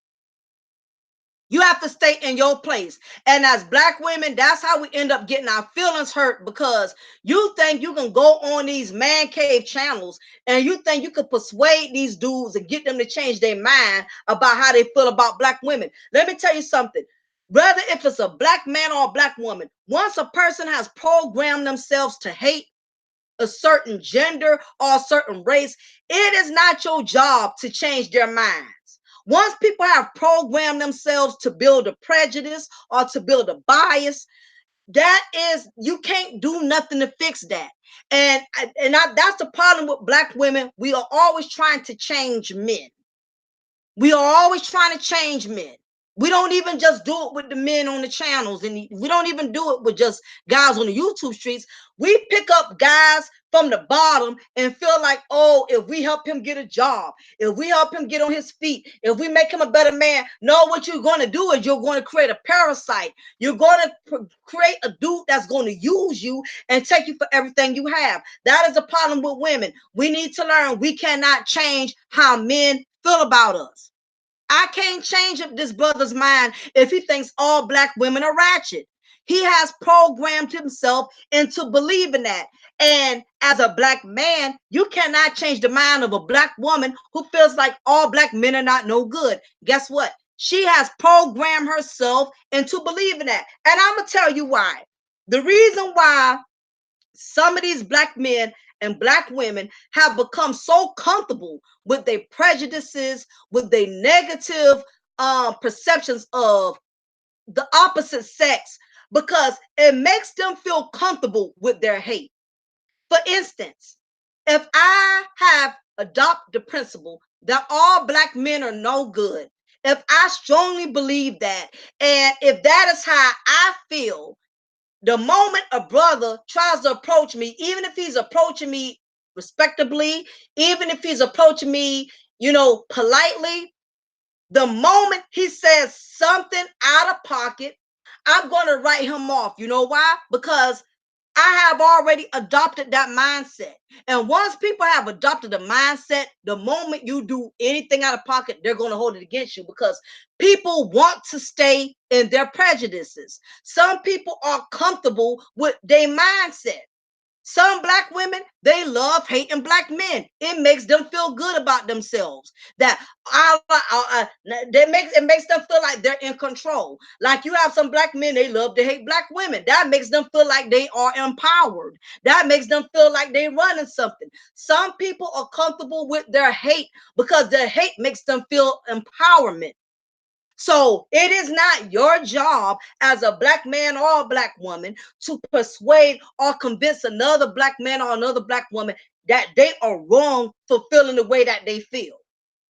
If they want to feel that way, then guess what? That's on them. Because whenever you have programmed it in your mind to hate a black man or a black woman, you've automatically blocked you a blessing. You blocking your blessings when you decide to adopt these negative attitudes and these negative prejudices. You block your own blessings. I've met plenty of black men on these panels that have been very nice, that have been very polite, that have really been very encouraging to me. So if I had the attitude to hate all black men, I would have missed out on the positive black men who do want to see me win, who do want to see me successful. And that's the same thing with you black men. Don't allow one or two black women that have negative content constantly knocking black men, because there are some sisters out there who really support black men, who got love for black men, and want to see black men win. But again, you have to protect your spirit. You have to know who's good to be around or who's not good to be around. That, like I said, these platforms, they're like somebody's personal house. Like right now, y'all are in my chat room. Y'all are in my personal home. I have the authority to make you feel comfortable. I have the authority to make you feel like trash because you're in my house. And that's the same way with these content creators. Once you go into their house, all bets are off. So to some of these sisters, I've noticed how they do these panels with other black men. And I just kind of noticed from a distance that when some sisters go on these man cave channels and they join the panel because they have an opinion, or they were invited, just realize not all black men, just a select few. Some of these guys who got these YouTube channels, these platforms, all of them do not have the best intentions when they invite you to their panel. And that's why I tell you women out here, you have to learn how to respect these man spaces. Respect how they operate, respect how they do things, because that is their channel. They are allowed to run a channel the way they want to run the channel. And there's too many sisters that are going on these panels being argumentative. They are arguing with these dudes about the stuff they say and about the things they do. That is his channel. That's his platform. So why are you over there arguing and debating? Because 9 times out of 10, the majority of them don't bring black women on their panels with good intentions. And that's just the truth. That's just the truth. So as a black woman, you take a chance when you go on some of these panels. And these are some of the signs for some of you women, because the reason why I have to tell the women is because the men are not the one doing it. Men, where the men are a little bit more smarter than us as women, men are not going to channels where black women are dogging black men. Most men are not even going to go nowhere near that area. So most men are smart in doing that. Women, where we mess up is we go to channels knowing how they feel about black women. And what happens is you think that because you go over there polite, you might be soft-spoken, you may be mannerable, you think that's enough to keep them from scolding you, to keep them from ridiculing you. When the truth is, they bring you on their panels to make a mockery out of you. And the reason I state that is because I've seen some Black women who go on some of these panels. They're polite. They're not arguing. They're not talking back. They're not getting loud. But the moment she makes one small mistake, he calls her out on it. For instance, I've seen a panel where there was a young lady who went on there and was being very polite. Now, mind you, it was 5 men on this panel. Already was feeling sorry for her because I'm like, sis, you are outnumbered. If one brother go in on you, the other ones are not going to come to your defense. So I already was like, okay, I'm looking from a distance and I'm watching her on this panel. I'm like, does she realize what she's in for? You basically don't put yourself in a position to where it's kind of like you at a house party with a bunch of men around you, you know, who have such an advantage because you already outnumbered. She went on a panel thinking that she was going to be seen different as long as she was polite and as long as she didn't challenge any of the Black men on the panel. I found it amazing that you can tell she was trying her damnness to be hard. I mean, to be nice the whole time because she knew the moment she said anything wrong that she was going to go up against a lot of rock rollers. I'm not sure who Irina Vet is. Story of the Black conservative. I'm not sure. I've never heard of her, but I've seen not even famous content. I mean, not even YouTube content creators. I've seen just regular, ordinary subscribers, female subscribers.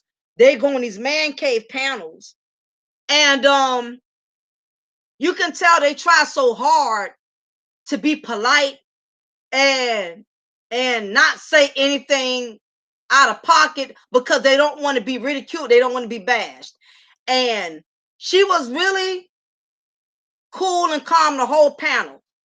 But what happened was she missed and made a statement. And this was the only thing she said. She said, well, I don't think all Black men, I don't think all Black women, I don't think we all have to be submissive. Now, that was the only thing she said. I don't see anything bad about that statement. I didn't see anything degrading. I could see if she said, all y'all, N-word, y'all think Black women supposed to cater to y'all. Now, I could see if she went that way and then, all bets was off. She was very polite. That was all she said. Do you know these grown men verbally bash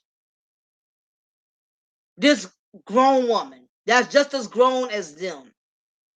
And I'm like, if you felt that way, was it necessary to disrespect her in that manner? And even if it was the other way around, if it was a lot of Black women on the panel and a Black man said something as simple, well, I don't think all Black women deserve to be treated like queens. I wouldn't have liked it no better if it would have been the other way around and they all would have jumped his bones. Who do you think you are? What the fuck? So you get the F out of here. Blah, blah, blah, blah. They want some stuff to be. And that's what they do, 𝐜𝐡𝐚'𝐬. It's so sad that Black men and Black women, as a Black woman, it's sad, but you can't, as much as you would love, because I get it. I love to talk, I love to have discussions with other Black men. I love to elaborate with them on different topics and different issues. I have a few, like 𝐜𝐡𝐚'𝐬 and Seven. It's a lot of Black men that I get along with very well in the YouTube streets. I like to conversate with them. We have a good time on the panel. We don't disrespect each other. We don't, we just have a good time. We have a good time. Me and Seven, I've been on Red's show. I mean, we have a good time. We don't knock each other. We don't do all of that. I don't disrespect their show. They don't disrespect me. And we have a blast. And it's crazy because you have some men who get upset when they see other black men getting along with black women. They get upset. They don't like that. I'm like, why do we only like it? Why do we only respect one another when we see each other disrespect one another? I think that's crazy. Kuja says Irene Yvette got ate up trying to come on a panel full of men. Where's your husband? I'm not laughing at her, but I'm laughing because I see it all the time. Yep, speak on this YouTube. You're right. It's a lot of panels turning into shouting matches. It's like a dog fight.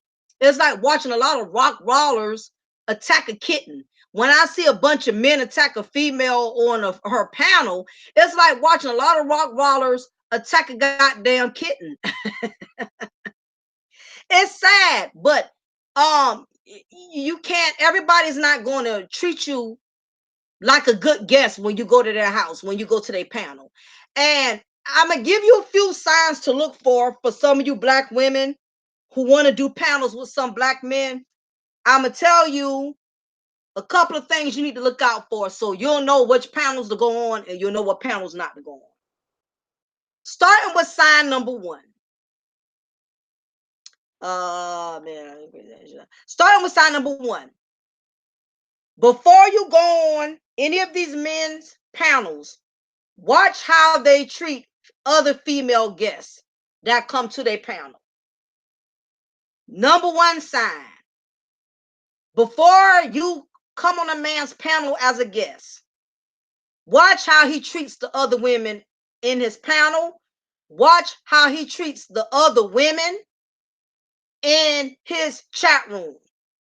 If he's disrespectful to the women on his panel and he's disrespectful to the women in his chat room, he's kicking women off his panel, he's blocking women out off of his chat room, 9 times out of 10, you don't need to go there. You don't need to go there.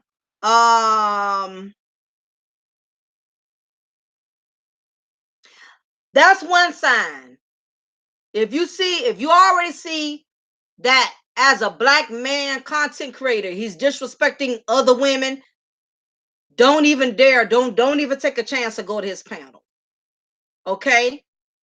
Number two, if he's a black man disrespecting other black men, you sure don't need to go to his channel. When I see other black men who disrespect other black men, I don't go nowhere near their channel, because I know if he can disrespect his own brother, he damn sure going to disrespect me. You just have to read them between the lines. If you see that, you don't want to go on his panel. Bottom line. There's some black men on here with y'all. Yeah, when it comes to the YouTube sector, not all YouTube content creators are unemployed. And there are some who do only make a living off of YouTube, which is why they go in so hard when it comes to doing certain topics, because they need the money for it. But that is not the case with everyone. So all of y'all got some truth in it. Some of y'all got some truth in it. All of y'all got a point. Nobody in here has a wrong or right answer. Everybody got good points. I'm like this. If I see you as a black man and you disrespecting another black man, oh no, buddy. I ain't going on your panel, because you damn sure gonna disrespect me. I'm telling you, sisters, stay woke. Pay attention. If the majority of his content is only about black female uckery, you're taking a chance when you go over there and you go on your panel, because I get it.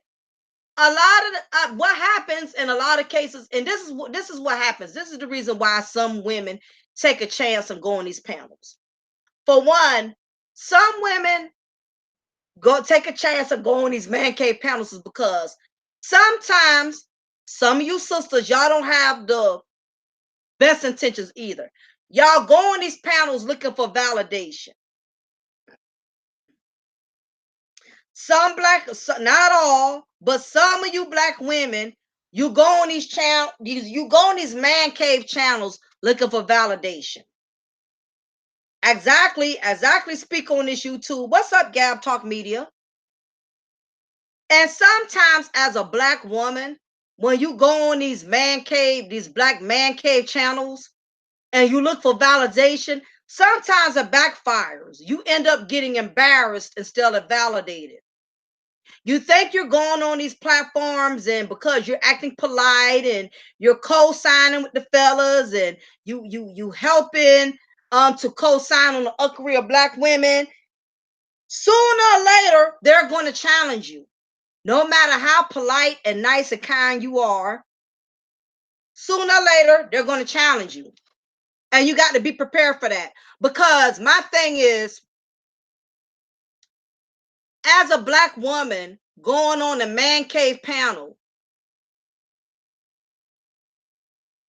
even if you try to go on the panel intelligently, basically what's going to happen is they're still going to try to find a way to make you look stupid. They're still going to find a way. I don't care how intelligent you are as a black woman. I don't care how polite you are. You can be polite. You can say, "Sir, yes, sir," and comply and agree with everything they say. The moment you say or do anything, their job is to make you look stupid. And the reason for that, because you got to think about it. You got to think about it now. This is what you got to think about. So all you sisters out there, this is what y'all got to think about. It's common sense. If their content is about black woman fuckery, oh, it's Sunday. If their content is based on black women ratchetness, right? And you come on their channel talking intelligent, talking classy, talking like you got some common sense, basically you are representing the opposite of what they are trying to promote. So they don't want you as a black woman coming on in their man spaces talking intelligent. They don't want you acting polite. They don't want you acting like a lady. Their job is to take you out of your character so you can act like Bukisha, and they can confirm, see, she's just like all black women. See, we told you, she's just like all the black women we said she was. That is how they operate.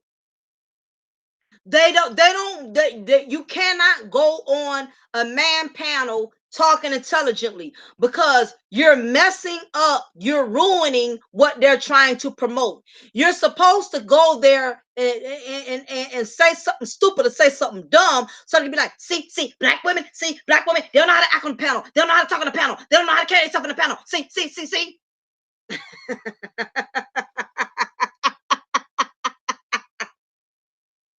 I can go on a black man panel, and not all black men do this. It's just certain ones.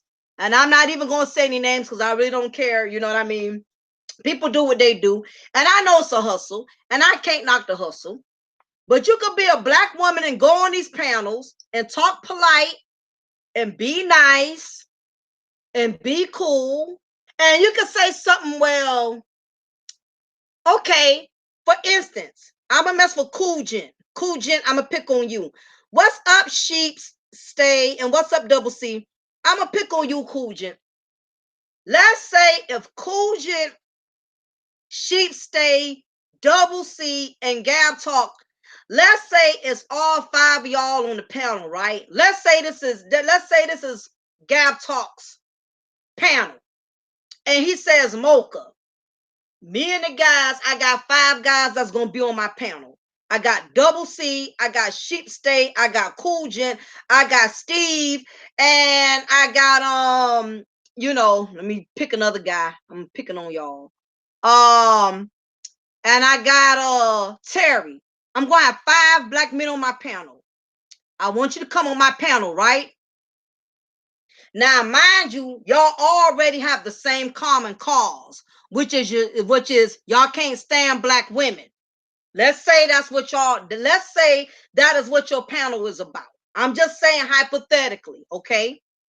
And Gab, you hit me up on my email and you said, Mocha, I want you to come and do a panel with me, Steve, and all of the guys or whatever.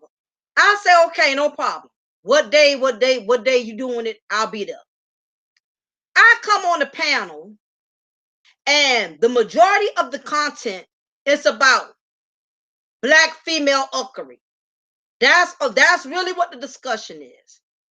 The moment I say I disagree, that is when all 5 dudes are going to come in and say, see, that's a black woman. Always got to disagree.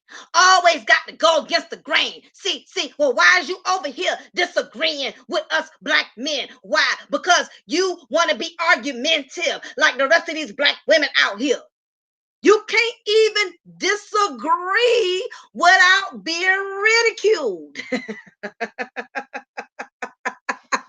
They would take, now notice I didn't say it disrespectfully, right? Right? I didn't say it disrespectfully. Gab, I did not say I don't effing agree with what the F y'all talking about. I don't F that. I don't agree with none of what y'all saying. F that. Now I didn't say that, right? I said, well, I disagree. You disagree. See, you just like the rest of these black so-and-so out here. Y'all always want to disagree with everything the black man has to say. See, that is the problem. Black women are not for black men. You want to come on my panel and disagree with me because I am a black man. Who are you to be disagreeing with me as a black man? And because you disagree with me, I'm going to boot your ass off my panel and I'm going to block you from being able to be able to leave a comment in my chat room because you disagree with me. You are being insubordinate as a black woman. You are not supposed to be over here with 5 black men disagreeing with us. You are out of pocket. You is a feminist because you said I disagree.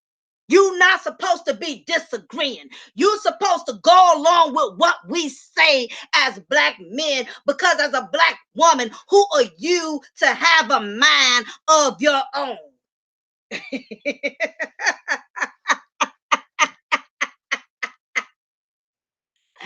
Thanks, Mug.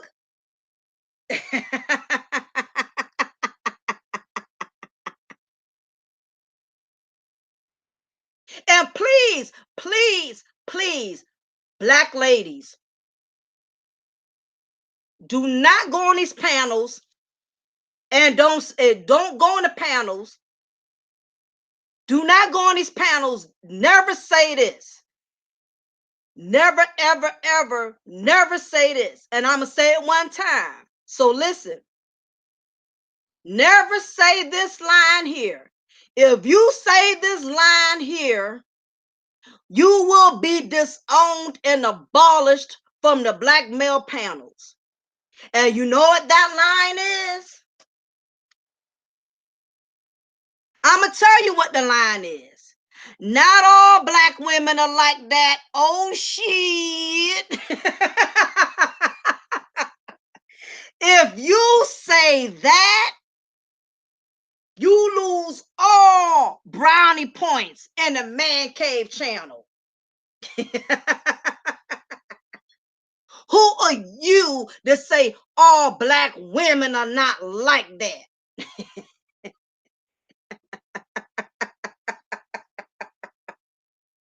You will get demolished. Don't you dare go on their YouTube panels and say all black women not alike. Don't you dare do that. That's disrespectful.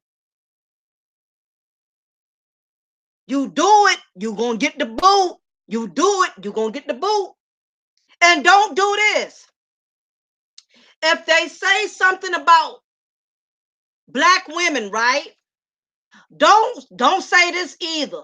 Don't say, well, black men.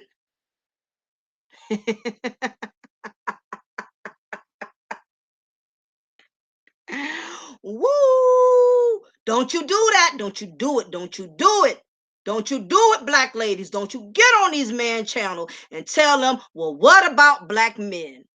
Oh, hell no. Nah. You don't open a can of worms.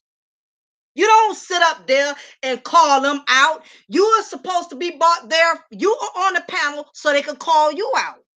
You are not there to call them out. Don't you do it. I done told you, black females, I done schooled you. You go on these channels and you get bit up.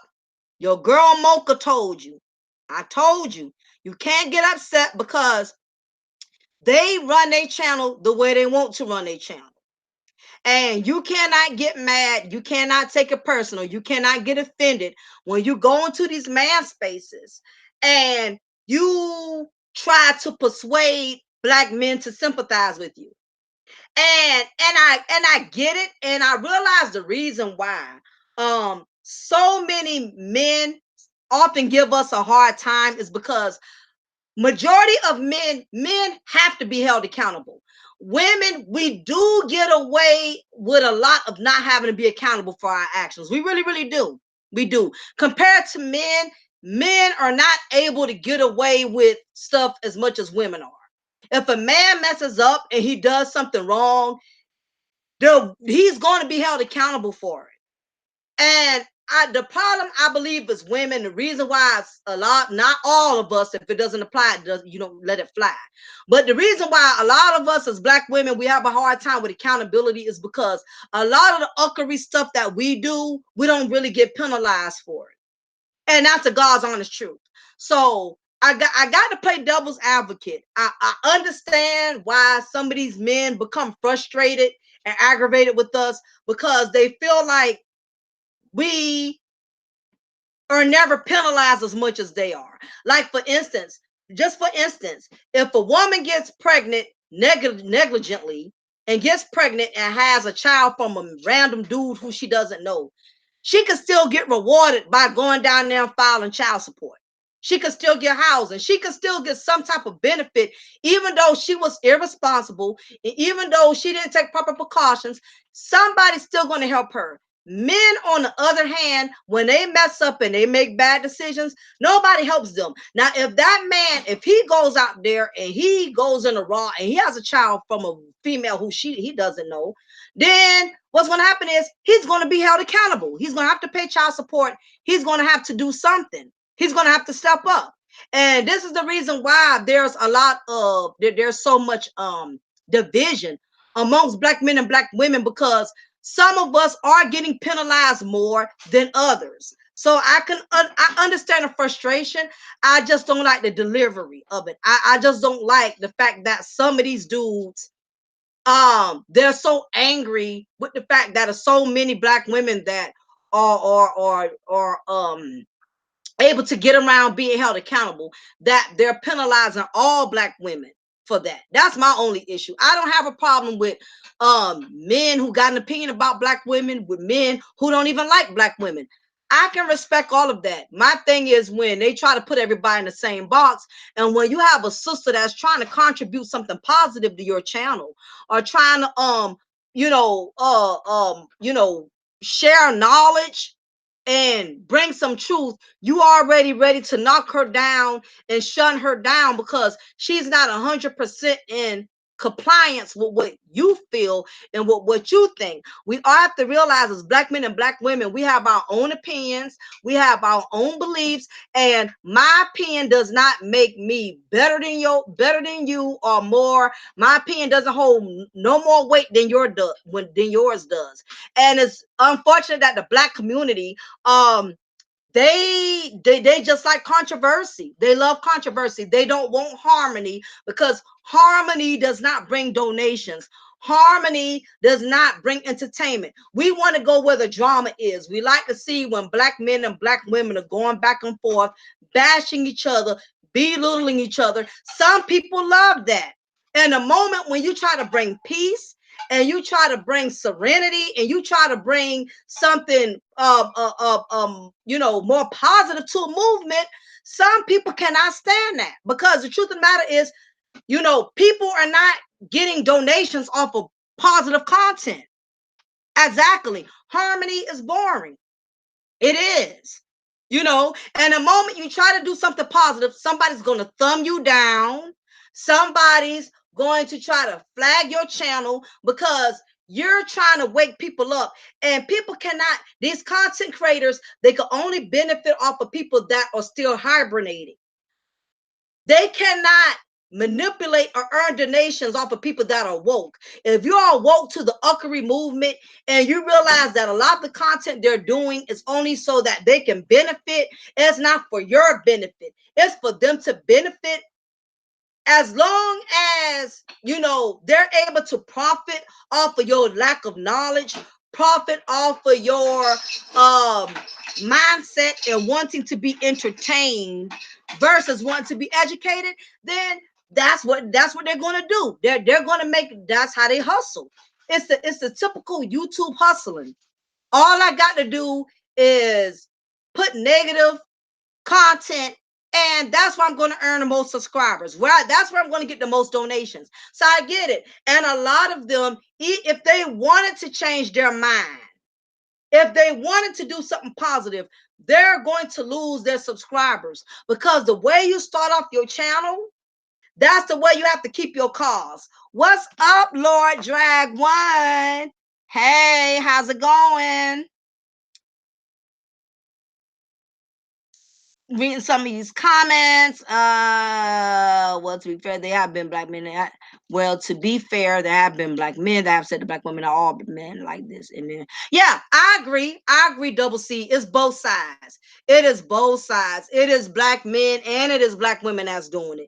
And what y'all have to realize as subscribers, don't get pimped. Don't get pimped by these content creators that are basically selling this negative content to you, is because they know that you're going to keep buying into their product of negativity. Oh, Mug, I could only imagine what got the most attention. I'm sure it was the drama that got you more subs. And that is why it is so easy to get caught up in the YouTube hype, because that's why there's more access to negative content than there is positive, because what it is, people are becoming discouraged with doing positive content. Not only that, people are getting disrespected doing positive content. And the bad part is, if you're not part of the 𝐜𝐚𝐸 movement, you're going to get shunned. People are going to find a way to attack your positive movement. They're going to find a way to attack it. I've seen so much pettiness in the YouTube streets. I've seen grown men pick on other grown men like we're in high school. I have seen grown women pick on other grown women like we're in high school. Y'all are up here paying attention to where people are sitting at when they're doing their content. Oh, you don't have a couch in your living room.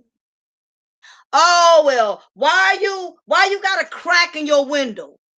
Look, what does that have to do with the message? As long as the message is edifying, why are we worried about where somebody's sitting at when they do their content? So what if they don't have any furniture in their house? If the message is fulfilling and it's feeding your spirit and it's feeding your confidence, that is all that matters. Why are y'all nitpicking on where people sitting at? Well, you had to do your content from your car, your old 1987 car. It's so much petty grown men and women. YouTube is becoming like high school, and it's such a turn off. It's ridiculous. Of course, Drama Club is going to always be buried. If you look at my channel, I give a word in the present of Black history y'all never heard about. Oh, yes, Morgan, I'm going to definitely check your channel out, because I have made a vow to myself. I'm only going to go to channels where they're giving positive content. You're not going to catch Mocha in too many uckery places or whatever. So it is what it is. And yeah, it's turning very hostile. People are, it's a lot of childishness going on in YouTube where I hear grown men talking about, I got better shoes than you. I'm wearing $800 shoes, and your shoes are from Salvation Army. And I hear grown women, oh, she over there with all that makeup on and all this, and she's staying with her mama. Look here, everybody is not in a position where they can do so great. Some people got to work with their struggle. So what if somebody's doing their content from their bathroom? Maybe that's all they have to work with. Everyone who has started off doing the content did not have a big studio, okay? Did not have a living room with decked out sofas and marble floors. Anybody who's a big YouTube content creator, if you look at their old videos they first did, a lot of them started off doing their content in basements and their bathrooms and their bedrooms. Why are you, as a grown man or a grown woman, you picking on where people do their YouTube at? If you're doing so great and you have over 200,000 subscribers, why is you worried about us small fries? We are not a threat to you. Why is you worried that I'm doing my content from my kitchen? Maybe that's where I like to do my content. Y'all looking at the background and paying attention to petty stuff. Why he got that crack in his window? Why he got a box of grits sitting on his table? Oh, all he could afford is grits? Why he got a box of grits on his, all I see is a box of grits. He ain't got no more food in there.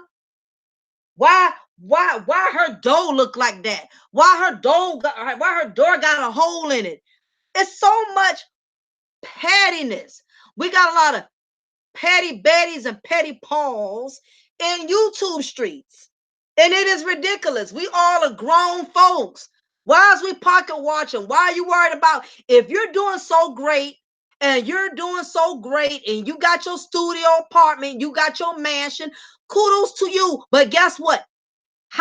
Where were you before you got there? Did you always have that? We all are struggling on different levels. That don't make my content as less valuable as yours. Good content is good content. That's all that matters. I'm like this. I can go to somebody's house that got a little raggedy furniture and a little wobbly table, but if they treat me with respect and they make me feel welcomed, and as long as if they do pour me a glass of water, it's in a clean glass, that's all that matters to me. I don't care about your furniture. I don't care if me and you not driving the same whip. Long as you know how to treat me like I'm important when I'm in your presence. That's what matters to me.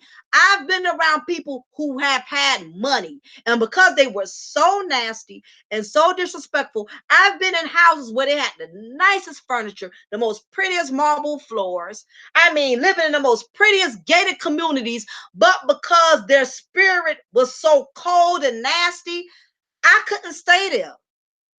I could not stay there because it's not what you got, it's the type of spirit you carry. Some of these channels I will not go to. I don't care if you have over 300,000 subscribers. I cannot go to certain people's channels because I see how they disrespect other people. I see how they talk bad about other people. I don't care how many people rocking with them. I'm not about to rock over there. I've had people who have had less subscribers who have treated me like a woman. I've known guys who have under 10,000 subscribers and made me feel important, made me feel like I was special, and made me feel welcome.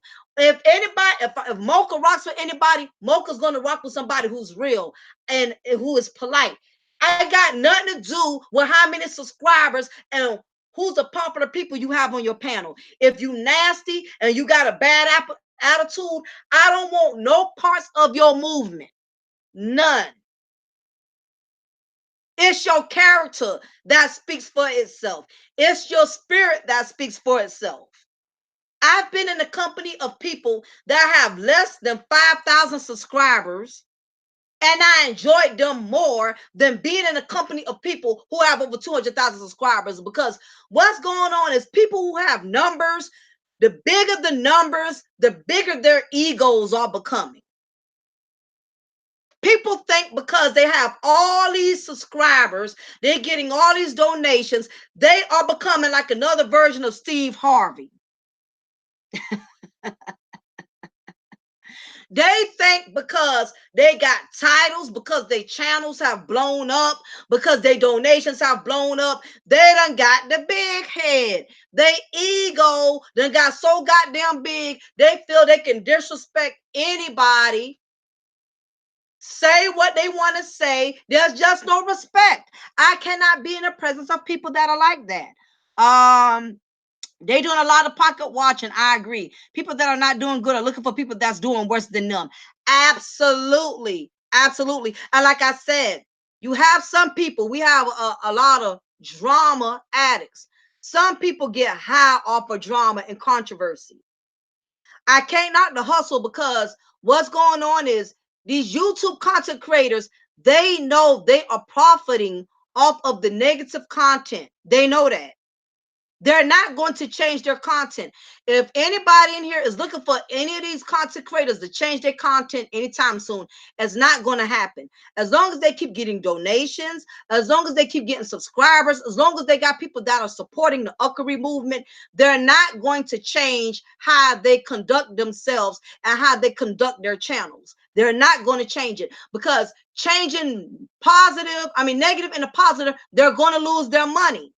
They're going to lose their clout. So they're not going to do that. Some people just like sitting there cursing people out for hours. I agree, Drama Club. I see that a lot. And for anybody who can sit there and watch these people cuss each other out for hours, then that says something about you, because I can't sit around that negative energy. I don't like to see other black men degrade other black men. Yeah, you ain't got nothing, homie. You ain't got nothing, homie. You staying in the basement, homie. You get your shirts from Walmart, homie.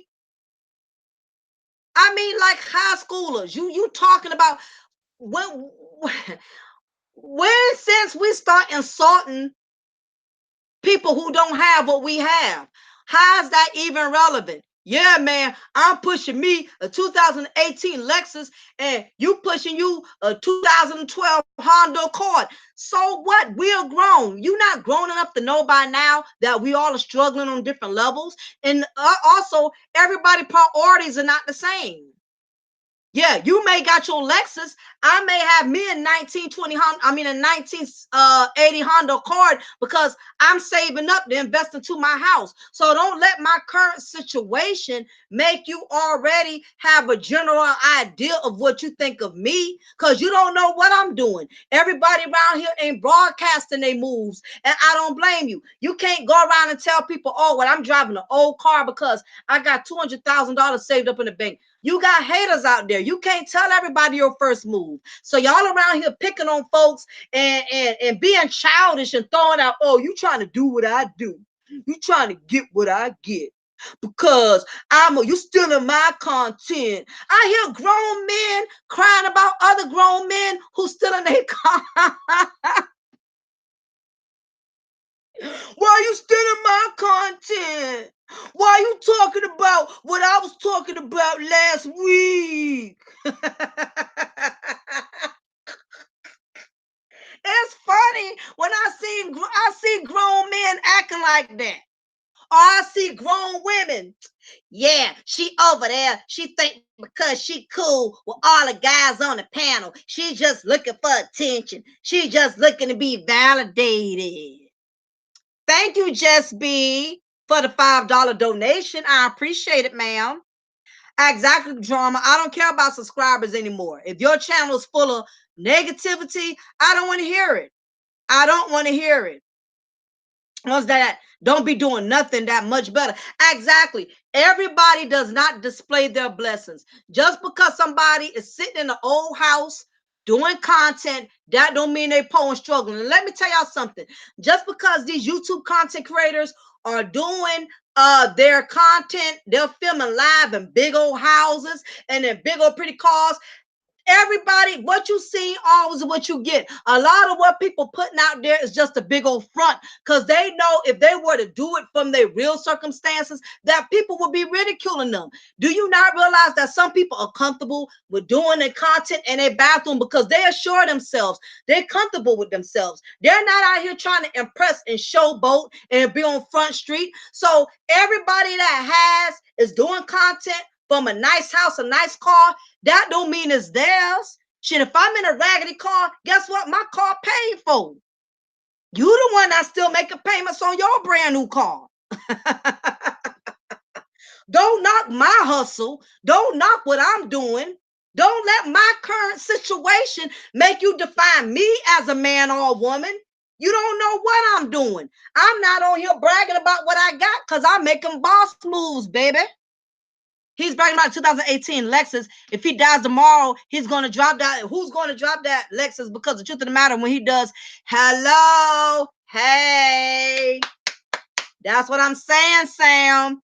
Everybody bragging about all these worldly items, all these worldly possessions. But guess what? When you leave, you can't take none of it with you. What's up, Raw Honesty? Thank you for being in here. I appreciate your presence. Mug says, Mocha, you need to get the Cash App, cut out the stupid chat feed. Okay, I'm gonna look into that. I didn't know anything about that, Mug. I appreciate you giving me that info because I didn't even know you can do it. I'm still learning stuff. See, when you're a man who can't stand on my square, I'm not worried about your opinion on me. Exactly, BK. Exactly. It's too much pettiness in the YouTube streets. We worrying about what people drive. I hear grown men and grown women talking like high schoolers. Yeah, my car better than your car. My shoes better than your shoes. My house better than your house. You staying with your mama. Didn't you have to stay with somebody before you got your house? You ain't always had your house when you was before you got big. It kills me. People forget where the hell they came from. That's why Steve Harvey is in a mess here and now. People get up there a little bit and they start smelling themselves. And that's why I'm doing this content on big egos lead to destruction. You act like you didn't have to struggle once upon a time. You ain't always had it like that, bruh, chick. Once upon a time, somebody had to help you to get to where you are. People are flashy or perpetrating. Most people that have it don't want to flaunt it. Absolutely, Double C. Absolutely. Absolutely. That's the problem. People, that's why Steve Harvey is in the mess here and now. People get up there and they forget how they started off. All of us as content creators, we done start off in the bedroom. My first video, I had to do it in my bedroom. I had this cheesy wallpaper with ugly palm trees in the back. But guess what? That's what I had to work with. Don't knock my struggle, because guess what? Those who are on top today could fall tomorrow. Don't get too big on yourself. People have to pick because you become a threat. Once you have these big content creators picking on small fries, it's because they fear you. If you're doing so great, why are you worried about if I got curtains in my windows or not? I must be a threat to you. Why are you worried about my 3,000 subscribers when you got 30,000? It's enough bread around here for everybody. What is you worried about it for? And that's what I'm saying. They make a big deal out of all these worldly possessions, but when you leave this world, guess what? Your Bentley, your Rolls Royce, your six, seven bedroom mansion, none of that stuff coming with you. All this stuff you working hard for is going to be left for somebody else to enjoy. That's where it's going. And all these subscribers that are showing you love, the day when God calls you home, they're going to be like, oh, it's too bad. She passed. He passed away. Okay, next subject. You will easily be forgotten about. We letting egos is leading people to a lot of destruction. That's why Steve Harvey, we have a lot of Steve Harvey in these YouTube streets. We got black men and black women because they're doing black men and black women because they're doing successful right now. They talking trash about everybody like they wasn't there once upon a time. Oh, so you didn't have to stay with somebody? First of all, let me tell you something, black men and black women. Everybody who's successful, if you are successful, you did not get there by yourself. Somebody helped you. Rather if it was your subscribers donating, rather if it was people who allowed you to come on their panel first to help you gain subscribers, you will be amazed at how many grown men and grown women who got YouTube channels acting like they had it like that all along and nobody helped them to get there. I've seen YouTube content creators that started off small and had small panels and was down by law with certain people when their channel was small. But as soon as their channel got big, now they are too good to affiliate with the people that started the journey with them before they got those 300,000 subscribers. How easy we forget where the hell we come from, and then not realizing that life is going to knock you off your high horse. Life has a way of knocking you right off your high horse. When you least expect it, you're getting high. The world is going, your subscribers, your channel's big, everything's going lovely. It can be lost at the blink of an eye. It can be lost in an instant. A lot of us don't want to believe that.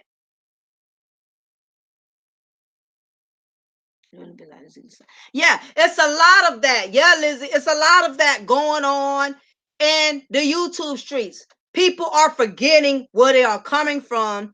They forgot when they started their channel, they had a pot to piss in or window to throw it out of.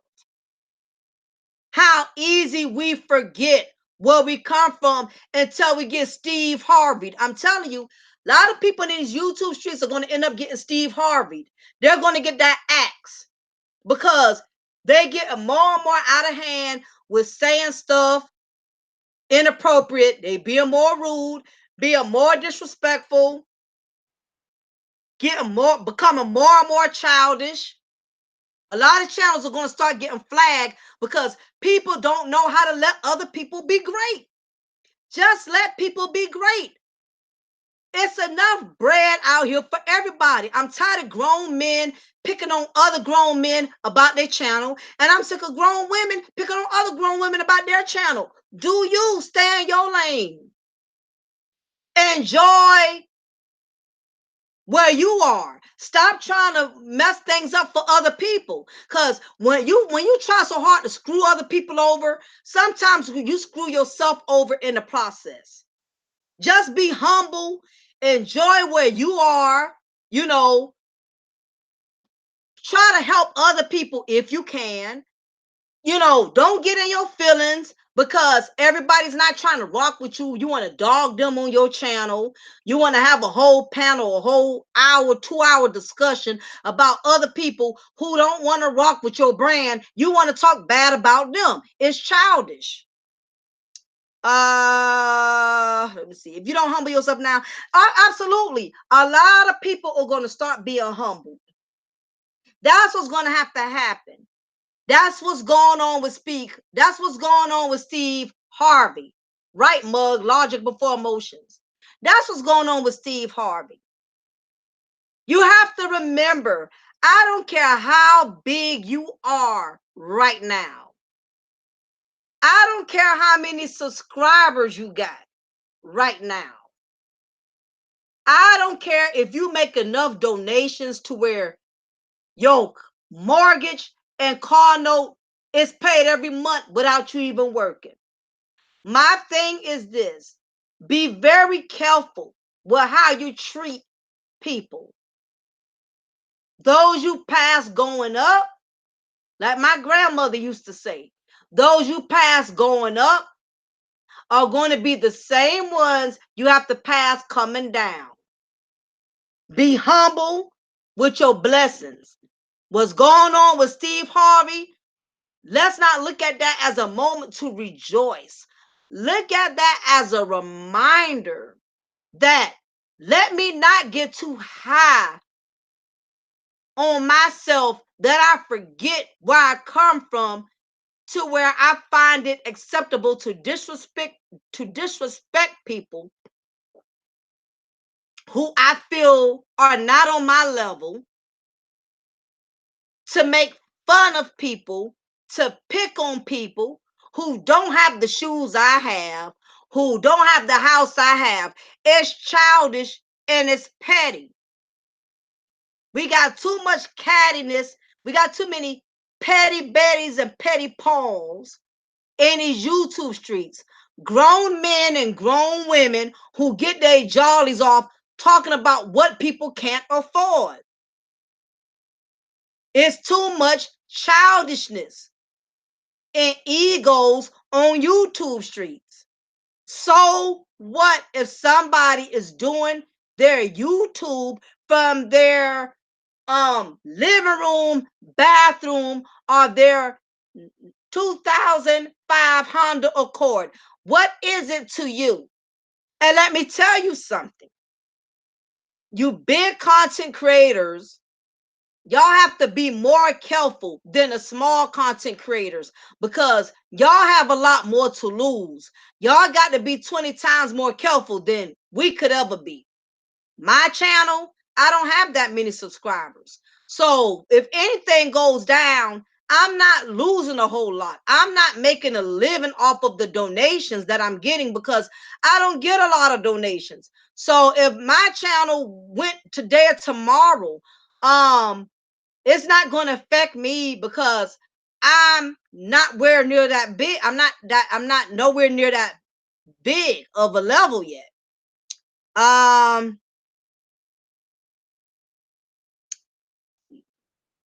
Okay, got you, run to that. Okay. Okay, I got you.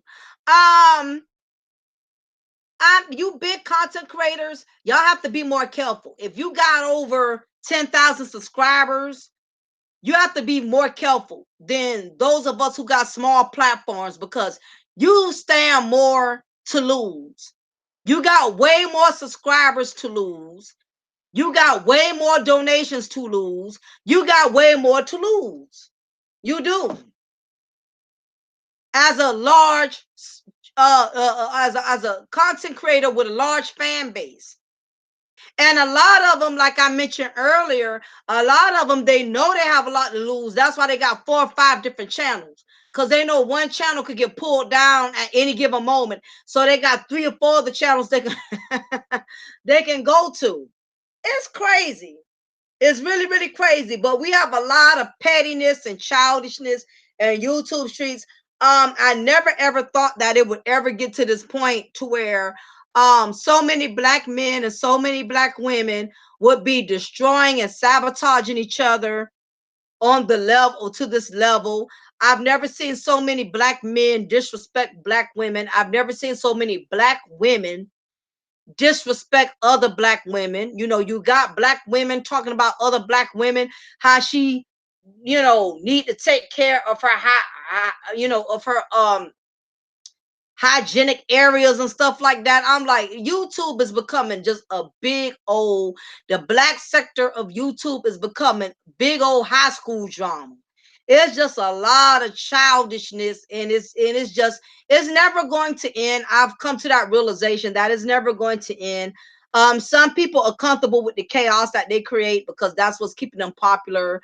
Some people that's how they make their living. They make their profit off of destroying other people. They make their profit off of sabotaging other people. So the only thing I can say, before I get ready to wrap things up, to all you subscribers out there, be careful who you support. All of these content creators do not have your best interests. They're not about helping you to get better. They're not for black people. They're for black people's donations. They're for black people um um gaining, helping them gain subscribers. So just be careful who movement you support. The sisters that are trying to do something positive, the sisters, the brothers that are trying to do something positive, if you can, make sure you support them more. That at least if you don't donate to them, at least stop by, show your support, let them know that you are listening, let them know that you are taking heed, that you are supporting them in some case or another. There's more black men and more, as more positive black men and more positive black women that need to be supported. They're not getting enough of it. We're putting too much time and effort into black men and black women within the YouTube streets that's polluting garbage. It's too many black men and black women that are promoting garbage. They're the ones that are getting the most attention. It's time for us to start throwing out the trash and start being more supportive of those who want what's best for the black community, who actually want to feed the black community. It's a lot of black men and black women that are starving in knowledge and they're looking to be fed. And I wish that more black men and black women would come together and do positive content, because the black community is, it's a lot of, the black community is suffering, and we're not making it any better by putting out all this negative content and all of this fucketry. And it's just, it has to stop. It's like a revolving door. It's never ending. What's up, Jasmine? Oh, absolutely. I appreciate it, raw honesty. I appreciate that. Yeah, definitely, it's a lot of YouTube subscribers. I mean, y'all YouTube content creators, we are doing away with the YouTube negativity. We're stepping into our own lane. Where it's a lot of us, we're just not following that trend because it's overrated, it's tiresome. I'm over listening to black men degrade other black men. I'm just over it. It's just too much. It's overwhelming. I don't know what it's going to take for the black community to start doing things in a more positive manner, but this is basically where we are. So I definitely appreciate all of the support. Big ups to all of my positive content creators out there that are making boss moves and are doing positive content. I know you're not getting all the subscribers you think you should have, and you're not getting all the donations you think you should have. Keep striving for the best. Because a lot of these YouTube content creators, they're going to be getting Steve Harvey'd sooner or later. They're going to get Steve Harvey'd. They're going to be losing channels. They're going to be losing subscribers. They're going to be losing donations, because what goes up must come down. So be very careful with what you put out there.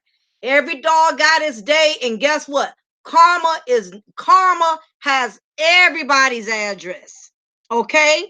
So on that note, y'all, it's your girl Lady Mocha. And again, I appreciate y'all support. I appreciate the positive energy and positive feedback. And remember, I'm going to always pour you a cup of truth, and I will always break you off with a slice of knowledge. Y'all have a blessed Sunday.